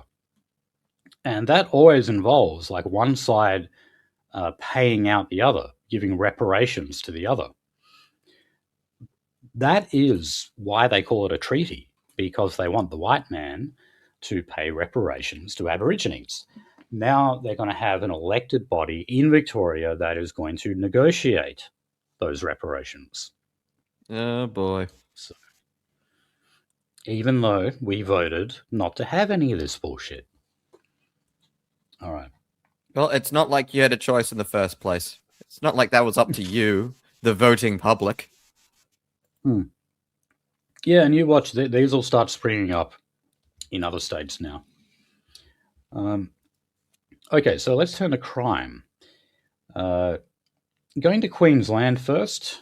And so, as part of the Christopher Foley government's adult time for adult crime laws, they want to give police new powers to move on people who are simply, quote, causing anxiety, unquote. So if you had like a rowdy bunch of teenagers at the shops or something, and they kind of look threatening, they kind of look intimidating, and they were causing fear in their immediate environment, the cops would actually be allowed to come up and force them to disperse. Um, Now, I'm in two minds about this because, yeah, I know Mm. that's a thing. You know, a lot of teenagers actually do it on purpose as well. You know, they may not actually intend to, harm anyone, but they like, looking tough and scaring people around them. They Teenagers are do that. shitheads, just in Yeah. general.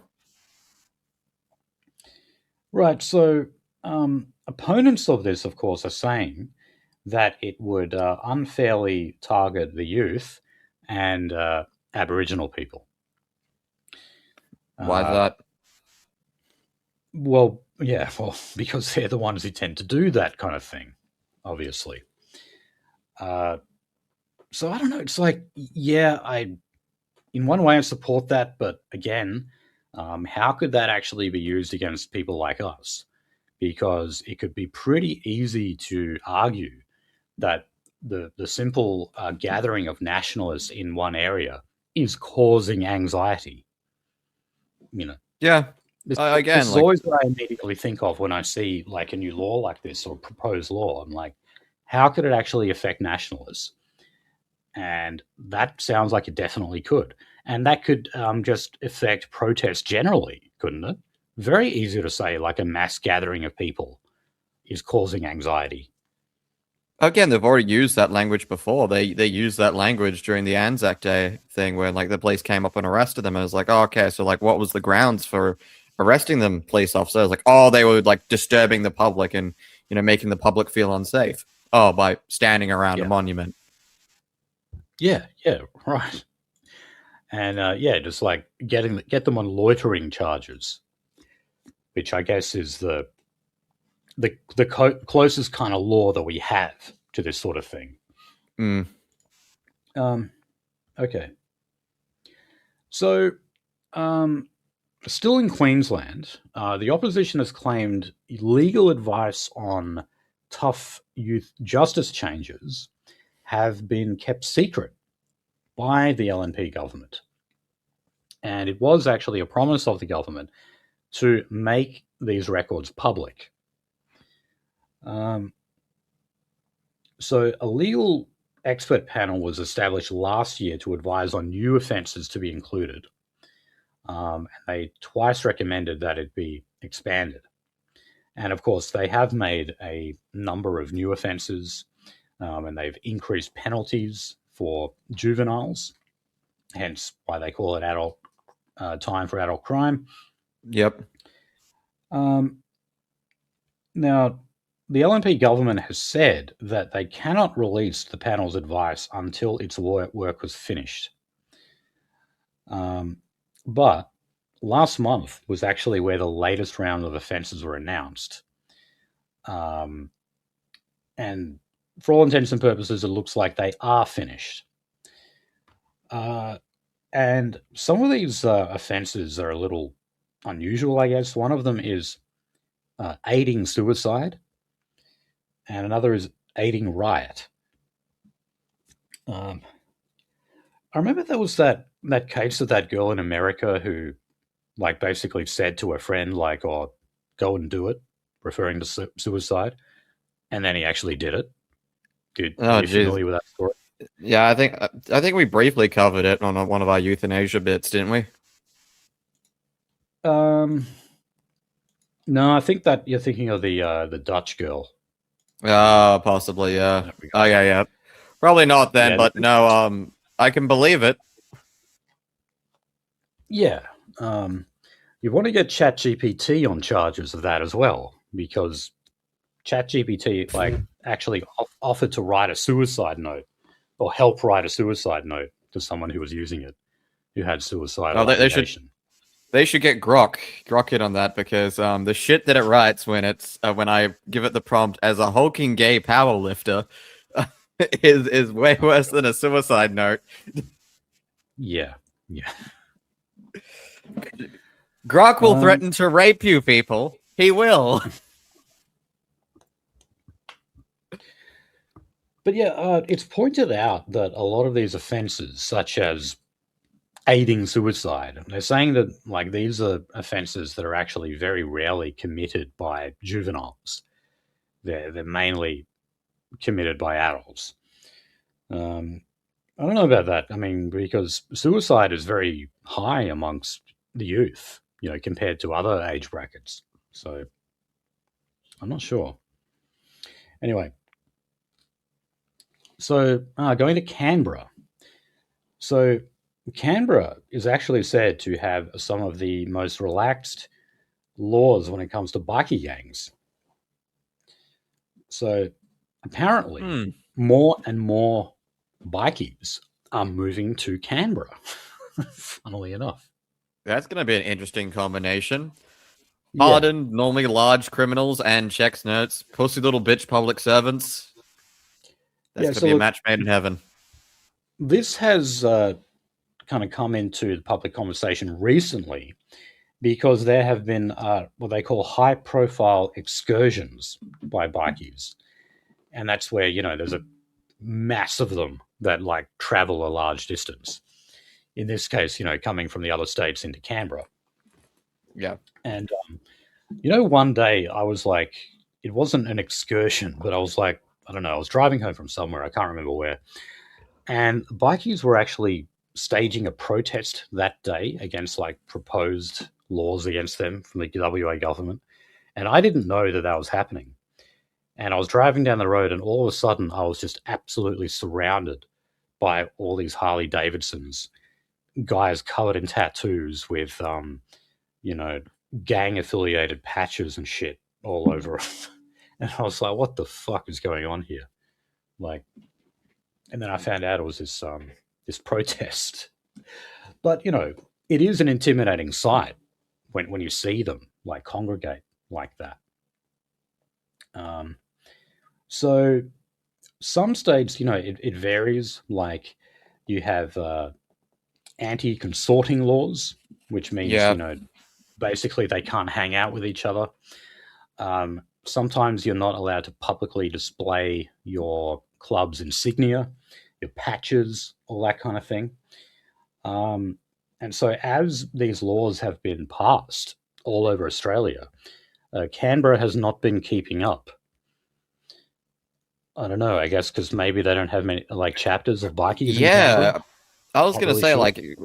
like Canberra. If there was like a chapter for Canberra, you think it would be a New South Wales based thing, and that would be like some kind of satellite for them because Canberra is next to fucking nothing. Yeah.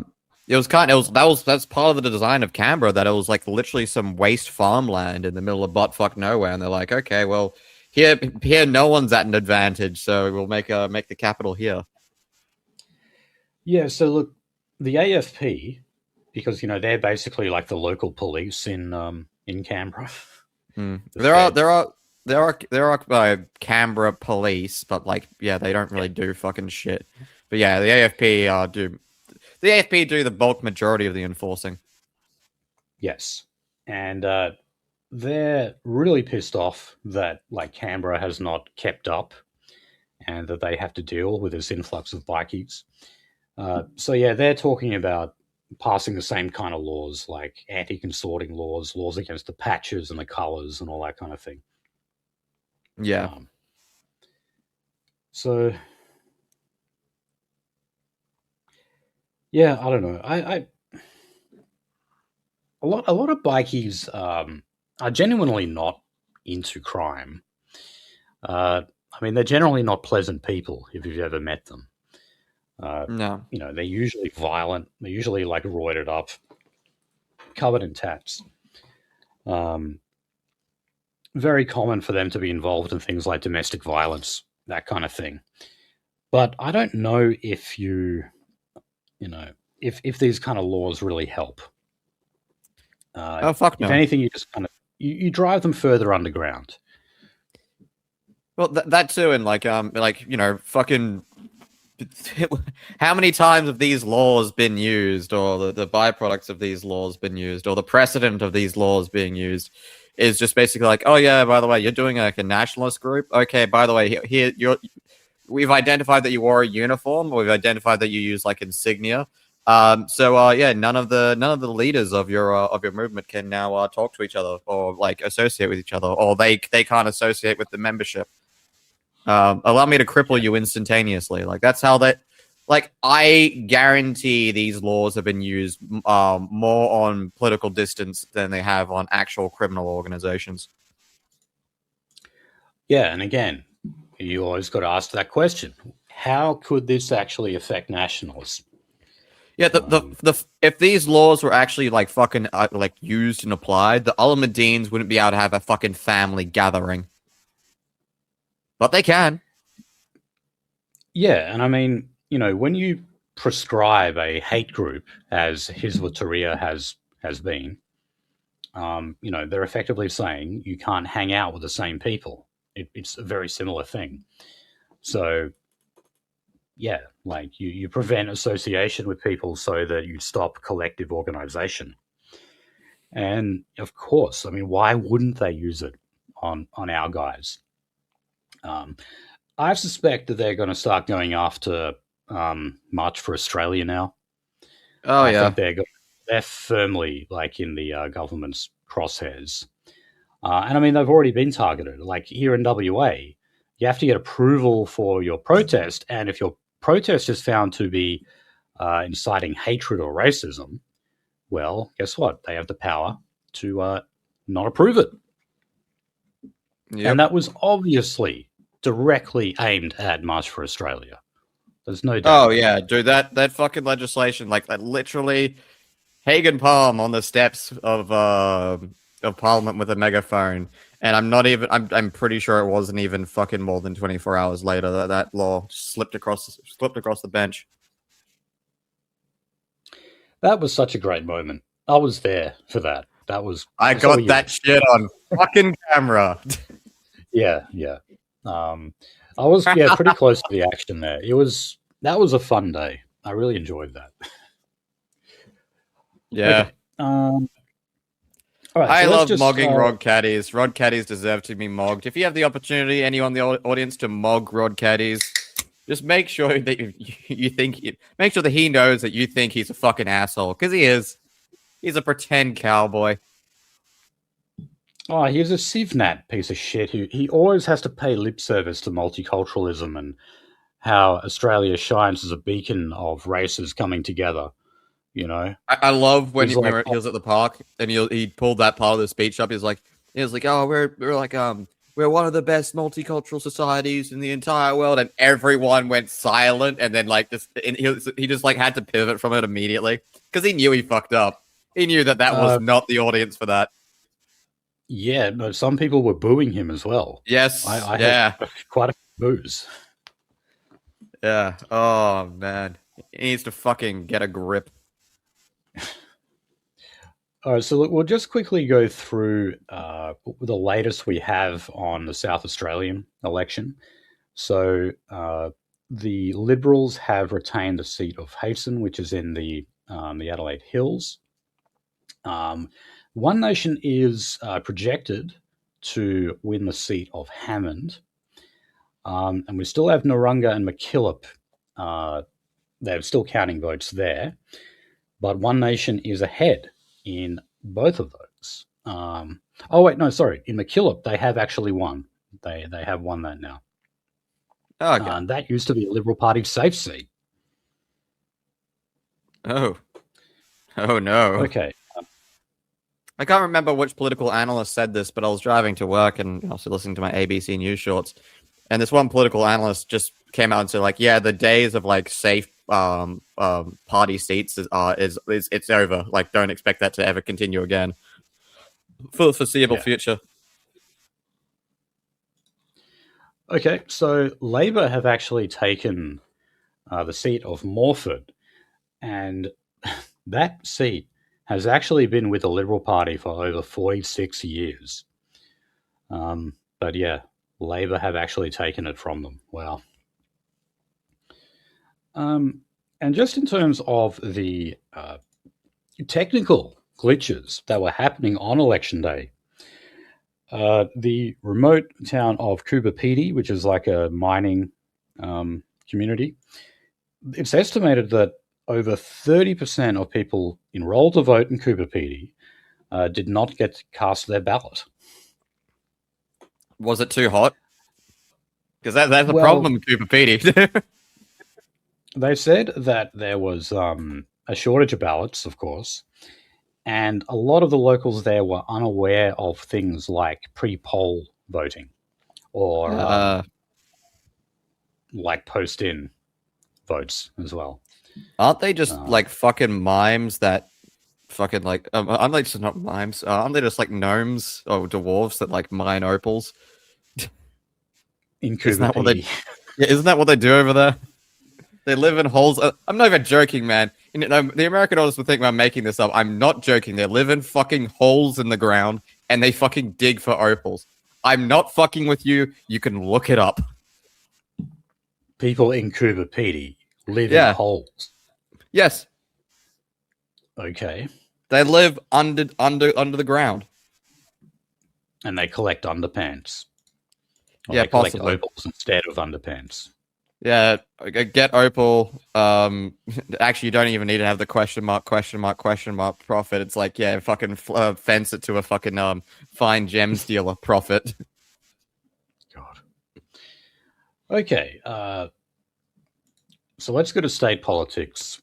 So the former Victorian Premier Steve Bracks, who was a Labor Premier, of course, he says the idea of One Nation teaming up with a coalition in Victoria would be an absolute disaster.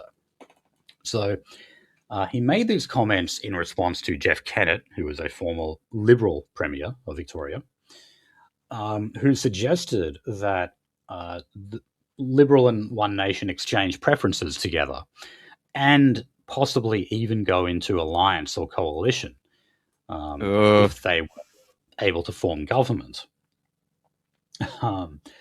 So, the performance in South Australia, you could say, has spooked a lot of people. By the way, it has spooked One Nation as well, because the last time One Nation had electoral success like this was the 1998 Queensland election, where they won a number of seats in the Queensland Parliament. And then most of them actually quit One Nation. Like they went independent or they joined some other party. And most of them actually quit in the first year.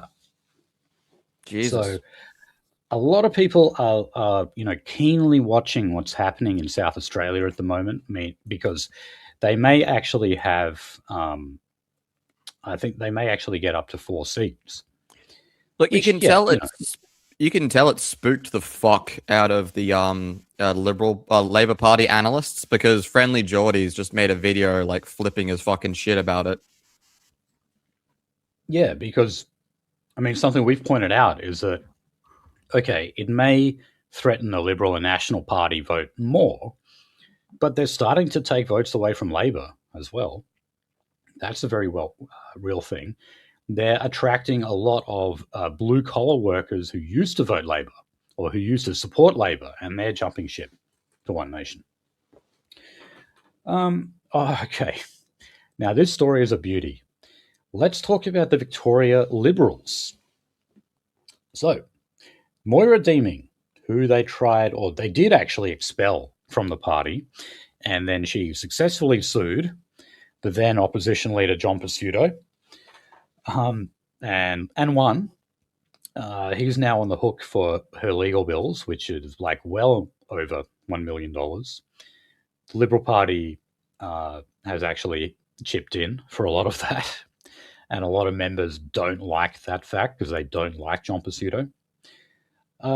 Anyway, yesterday, the 29th of March, the Liberals decided to kick Moira Deeming off their upper house ticket, meaning that no, she will not be running for the Liberals at the next election. Although actually, she might now.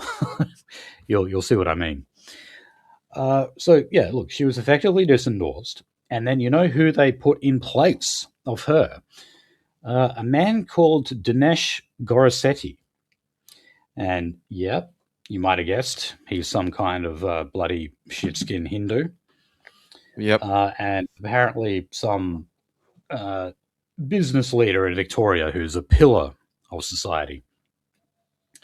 Well, it only took one day, yes, one day, for this to happen.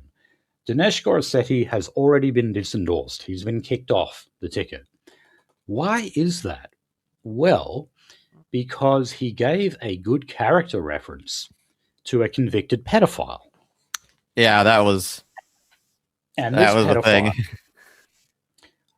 This pedophile was said to be a good friend of his, and his name is Kashyap Patel, who you might have guessed is also some kind of shit-skin Hindu. So I remember when I read this story yesterday, I thought, all right, this is going to backfire. I don't quite know how yet, but I know this is going to backfire. The next day, the very next day, the new candidate is disendorsed for fucking giving a character reference to a convicted pedophile. So he gave this during the court hearing for this guy in 2024, in August 2024. And he was on charges of grooming, sexually assaulting, and transmitting indecent communication to a child under 16. So, oh my god, he was a real show, Bobs and Begin. Yep. So he was 40 years old at the time, and he's a father as well, father of 2, and he was grooming and assaulting a 15-year-old girl back in 2021, and he served time in jail for it. And his mate gave him a character reference. Now, I've been talking about how One Nation have a history of not vetting their candidates properly. Well, what the fuck has the Liberal Party done here? How did they not know about this? Because it only took the media one day to figure it out. Well, the Liberal Party didn't exactly just shit the bed. they shit the street. Yes. So, I mean, look, you know what? Simply enacting racial profiling is a form of vetting, is a form of screening. Okay? If you are endorsing an Indian, there is a very, very high chance that this is a toxic candidate who massively increases the risk of baggage, of scandal, of what would destroy his political aspirations if the media were to get hold of it. Now, Moira Deeming is like some mystery meat as well. Like, I think Mm. she's mainly white, but I think she has Maori in her, if I'm remembering correctly. But, you know, she's at least quite white presenting, let's say. Okay. And she was, unfairly associated with the NSN because they turned up on the same Yeah, day she. with a much cooler message than she did too. Yeah. So now, because this guy, Dinesh Goresetti, has been disendorsed, this actually potentially gives Moira Deeming another shot. They may well now say, okay, well, we've got no one left. Maybe we can bring her back in. And like she's got the support of the Conservative base. She's got public support from Tony Abbott as well. Maybe it'll happen. Maybe. Okay, Moira Deeming claims Maori ancestry, but it's just basically not proven. She basically tacked that on later in her political career, like I said, another No, so female it's like an politician. Elizabeth Warren type thing. Yeah, it's basically like just to note, like her mentioning that she's like part Maori, like only happened later in her political career, and that was to basically get like the first Maori woman in Australian Parliament title. Right. I mean, she just looks white to me. Yeah. And she's actually, that's an Irish name, by the way, people, if you don't know, Moira. Moira, yeah. And, well, I'm just looking at pictures of her now. Like, it looks like she's a brunette with blue eyes. And Yeah. I don't see a trace of Maori, when I look at her. All right. So, the ALP. If you live in New South Wales, you might have heard of this guy, Milton Orkopoulos, who is of Greek heritage. He's actually in jail for sexually abusing 4 boys, and he could be in there for a maximum of 20 years. So he's actually working with legal aid at the moment to challenge all of his convictions. He's actually previously served time for the sexual assault of other young boys. This is a separate stint. So he was also said to have like given them drugs, various drugs to, stupefy them and make them more compliant. It's really sick. But he's always maintained his innocence. So, okay. Quickly on local government. So here in WA, the local government minister, Hannah Beasley, she wants to extend the time that commissioners can be appointed. Now, what does that mean? Well, councillors from time to time really fall out with each other, and the council can just fall into a state of complete disarray, and you start getting like mass resignations, or you get a lot of staff who get fired, that kind of thing. Well, the local government minister can then intervene and appoint commissioners who are like caretakers, I guess. It's kind of like when you put an organization into administration. And then what you do is you have another election. So this happened in the city of Netherlands and the city of Port Hedland. I'm got to say I'm surprised it happened in the city of Netherlands. Yeah, I was gonna say like I don't know that. That's like blue-blooded people. Yeah, but Netherlands is actually a classic example of like the growth of the teals. Yes. In fact, yeah, no, they do have a teal member, don't they? It's like WA's I'm sure they only do. teal. I'm pretty sure is in that electorate. Let me look that up. So maybe that's what it is. It's like teals and green types, like up against the Liberal voters who used to rule the roost. Again, it's I want to be gay and rich. Yeah, yeah, Okay, yeah. It's their kids. It's like the children of specialist doctors who live around there. okay. There was a teal style independent campaign in Netherlands, but they don't have a teal candidate. Kate Shanley. Oh, okay. So yeah, she was a teal or was headhunted by the teals because apparently her politics are functionally the same, but she had to be a girl boss. So Okay, all right. Oh, and also Hannah Beasley is still proposing the idea of compulsory council voting. Yeah. Which is a direct response to Stephen Wells running. Yes, it is. I was going to say that is literally because of our buddy. Even though he never won, he's run there twice. He hasn't run. I mean that shows that they're obviously very afraid of him winning, though. If they're willing to actually revamp the laws like that. Okay. And plus, like the base stat, even though like right now shit is getting more and more wilder these days, and people are getting more and more politically angry. The base, the zero energy state of the Australian is to not want to vote at all. Yeah, no, I mean it's not So like this wouldn't be popular support. No. What Hannah Beasley is proposing, compulsory voting in councils, is very, very unpopular. No one wants to do it. So maybe they would sort of as a protest against Hannah Beasley, people would go then and vote for the extremist candidate like Stephen Wells. Okay, now. Yeah, probably.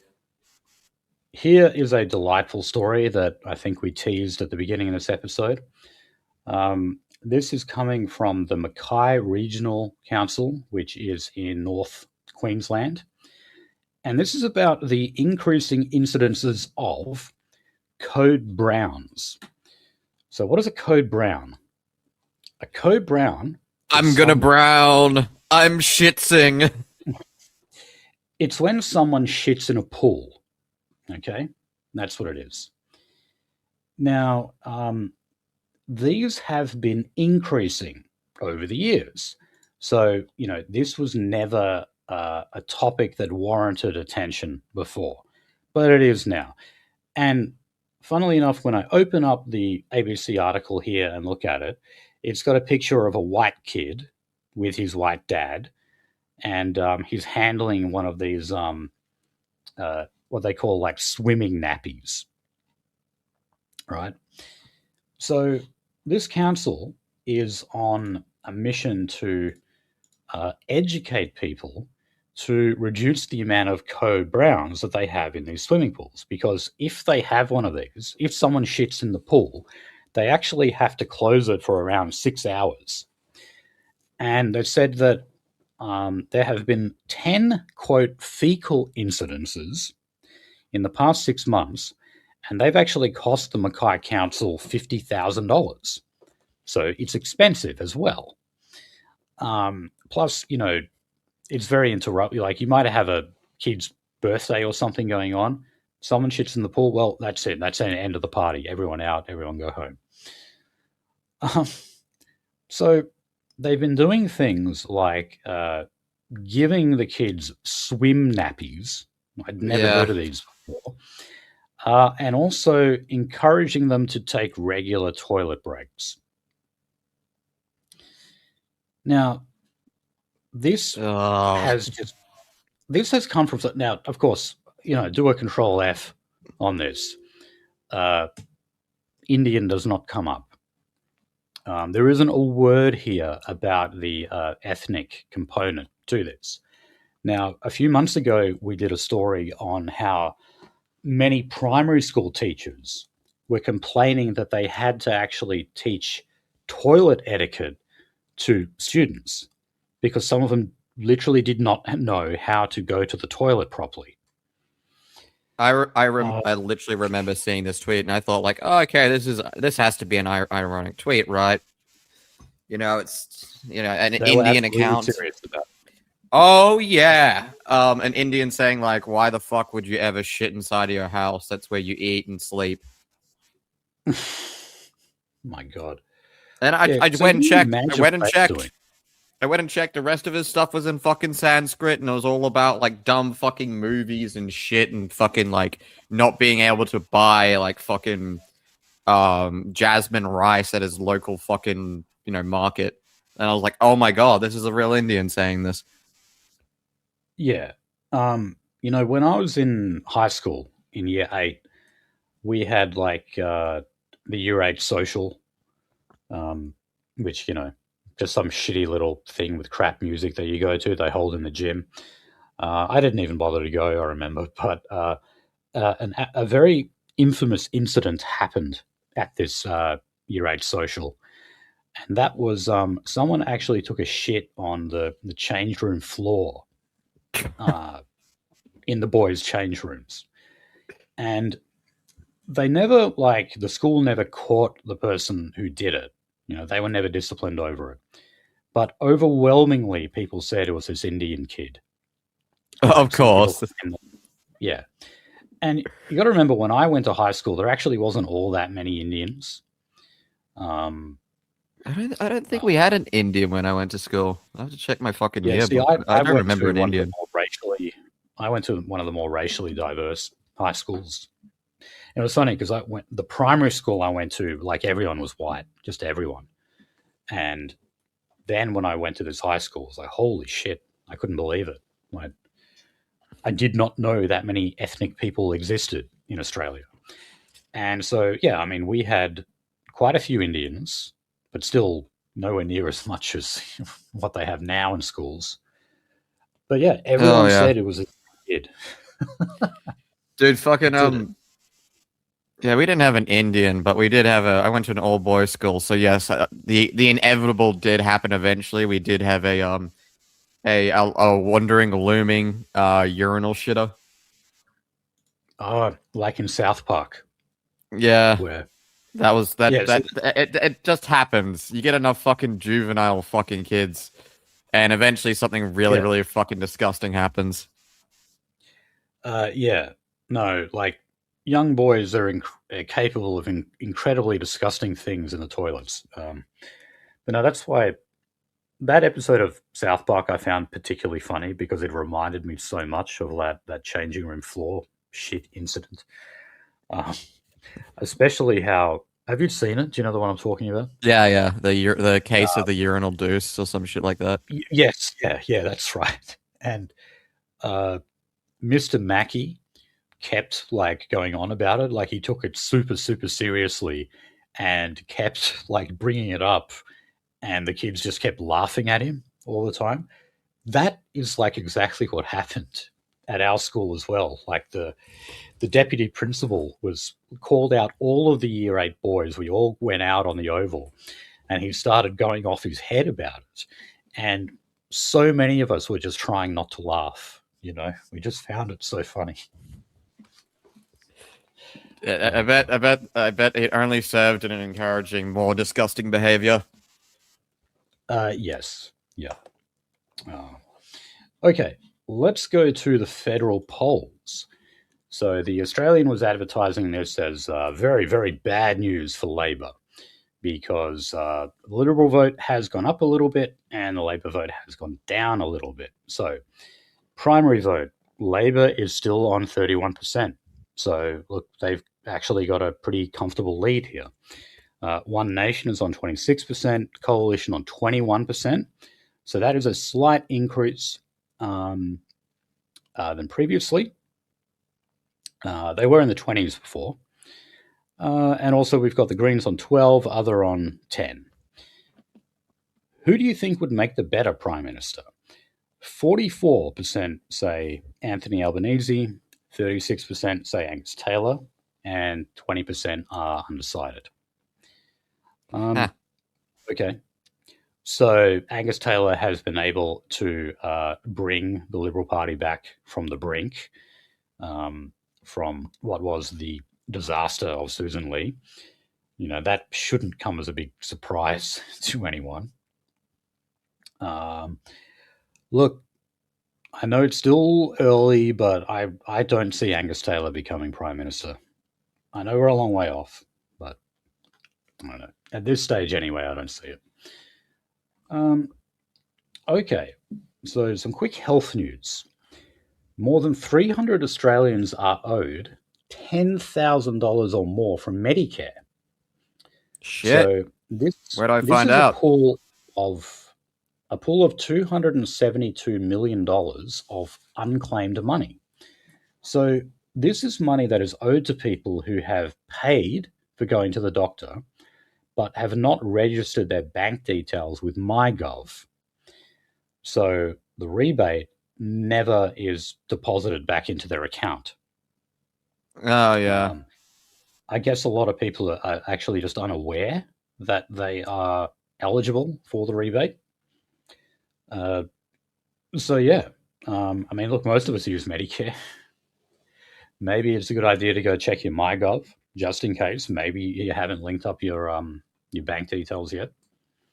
Yeah, if you're a frequent flyer, then yeah, probably. There might actually be a significant amount of money in there. Yeah. Um, okay. Aged care. So look, this is another group. They say another area of the economy, if you can call it that, that is being hit by the fuel prices. Um, so home support services are warning they will have to reduce their workload if the federal government does not offer cash to counter rising fuel costs. So they're lobbying the government for financial support.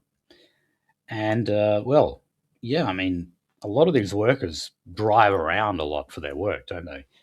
Mm. So, yeah, it would definitely affect them. Um, and You know, aged even care is. walking back to the fucking fuel thing, man. I have no fuck. My boss is like freaking the fuck out and etc. Just because he heard the thing. He had the thing you never want to hear from Anthony Albanese, which is like, oh, we're not going to impose like lockdown style restrictions and stop people from like leaving their suburb on certain days. We're definitely not going to do that, which probably means he will. Yeah, yeah. No, a lot of people are bringing up like the specter of COVID restrictions, Yep. and yeah, I certainly don't look back on those days fondly. I don't think it'll actually come to that, but we might get close. I know, like in the Philippines, they've actually introduced a 4-day working week to reduce the amount of fuel they go through. And being lazy Filipinos, I bet they're really happy about that. Yeah. But I don't know. I can't see that happening here. Okay, skip that one. Let's talk about tech and greyhounds to finish off tonight. So, Yeah. um, this guy, have you heard of the AI firm called Anthropic? No. Uh, it's run by this guy called Dario Amodi, who is, well, just go have a look at this guy. Um, he's very clearly Jewish. And I did smash the early life. He is confirmed a Jew. Oh Jesus Anyway, fucking Christ! He's worse than he Alex gets, Karp of Plantier. yeah. So look, copyright laws, they limit AI firms' ability to mine locally produced content, data, and creative work in order to train their AI models. Yeah. So, yeah, there are fairly strict laws on that to prevent, and that's a good thing, I think. That's a good thing. Well, anyway, this guy, Dario, is set to meet with Jim Chalmers, the treasurer, very soon about relaxing a lot of those laws because they want their AI models to be fed by as much information as possible. But because it's what are you like? What is your LLM AI model? Um, it is a engine that is basically the most inefficient way to do linear algebra possible, but unfortunately the only way to actually make it function. And as much material as it can apply that linear algebra to, because what these AI models do is they take in an input, they go and look at their training material, and then they say like, okay, so what is the closest output that is a response to the closest thing to this input that I've got, and it spins through this cycle of linear algebra to kind of like iteratively shorten its response and queue up its response.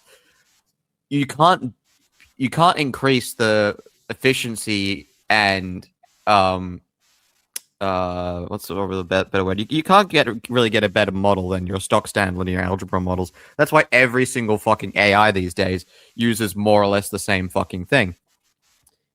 We've boiled down to a convergence point there. So the only way to make a better product in terms of like an AI company, a generative AI company, is to just get more and more diverse training material.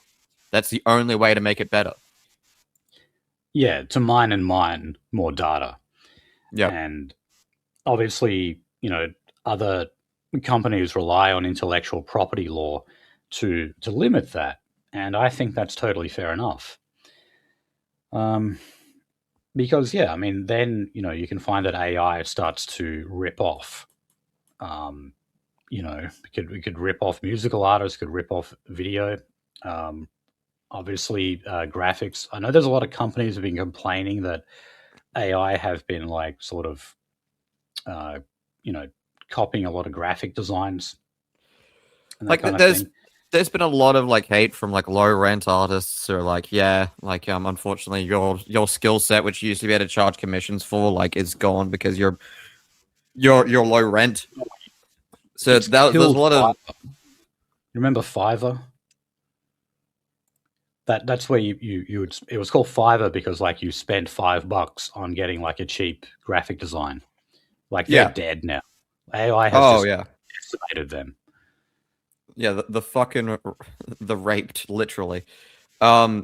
But yeah, no, like one of the legitimate criticisms that you get from that crowd is that like AI doesn't create anything. Yeah, it doesn't. It doesn't. It takes a whole It bunch of other copies. people's works, it smashes it together, and it puts out something that is entirely derivative. Yes. Yep, Yeah. it's true. That's true. That's how that works. Hmm. Okay. So finally, on the greyhounds, um, there is an inquiry at the moment into the greyhound industry here in WA. Now, they're actually hearing from people who used to be involved in the industry. So some of these people, they bred greyhounds, they raced them, they made money from it. Some of them have actually been fronting this inquiry, saying that they basically regret it all because of how badly the dogs were often treated. Mm. Um, and I'm suspecting that they would have been the better ones, the ones who treated the dogs better. You know, what about all those people who don't want it shut down? I suspect a lot of them, treat them pretty badly. And also, uh, there's an increasing amount of people who adopt greyhounds. I mean, I've just noticed that myself, actually, around where I live. I've started seeing a lot of people walking greyhounds. And a lot of those people obviously are sympathetic too. Oh yeah. So there is growing support to phase it out. So in Tasmania, they're actually going to phase it out by 2029. That's fair enough. And I mean, yeah, look, if you actually fucking abuse animals, I will sodomize you with a bastard rasp. That's not a threat. That's a promise. yeah, right on cue, my cat just jumped up on top of my PC tower. Now that thing is actually evil. Yeah, but look, at the same time, no one is going to hurt my cat. No one. No, no. But your And cat will hurt people. oh, she will. Yeah, of course, she has that right. But no, I mean, I obviously, I'm not standing with like Tash Peterson or something like that. Oh fuck no, Uh, that's dumb as but shit. like, I'm not an animal rights guy, but I'm definitely an animal welfare guy. You know, Yeah. there, there are certain things that you should not be allowed to do to an animal, and you know, running greyhounds for gambling. Uh, no, I don't look favorably on that. You know, we also used to do shit like cockfights, and I don't Yeah. mean, you know, I'm talking about like Not roosters. talking about swordplay here, are we? No, you know, I mean like roosters, like basically involved in a fight to the death. You know, we used to gamble over that kind of thing. Uh, Greyhound races isn't quite as bad, but it's still pretty bad. A lot of those dogs are just treated horrendously. So yeah, no, I'm for phasing it out. I think we should get rid of it. And Australia actually has the largest greyhound industry in the world. It's more popular here than anywhere else. Fucking Jesus. Fun fact. Yeah, Didn't know that. yeah. Okay, well, that is where we will leave it, guys. Slightly shorter episode because we did a show on Thursday, and we're only kind of Yeah. covering news stories up to that date. So, yeah, thanks for joining us.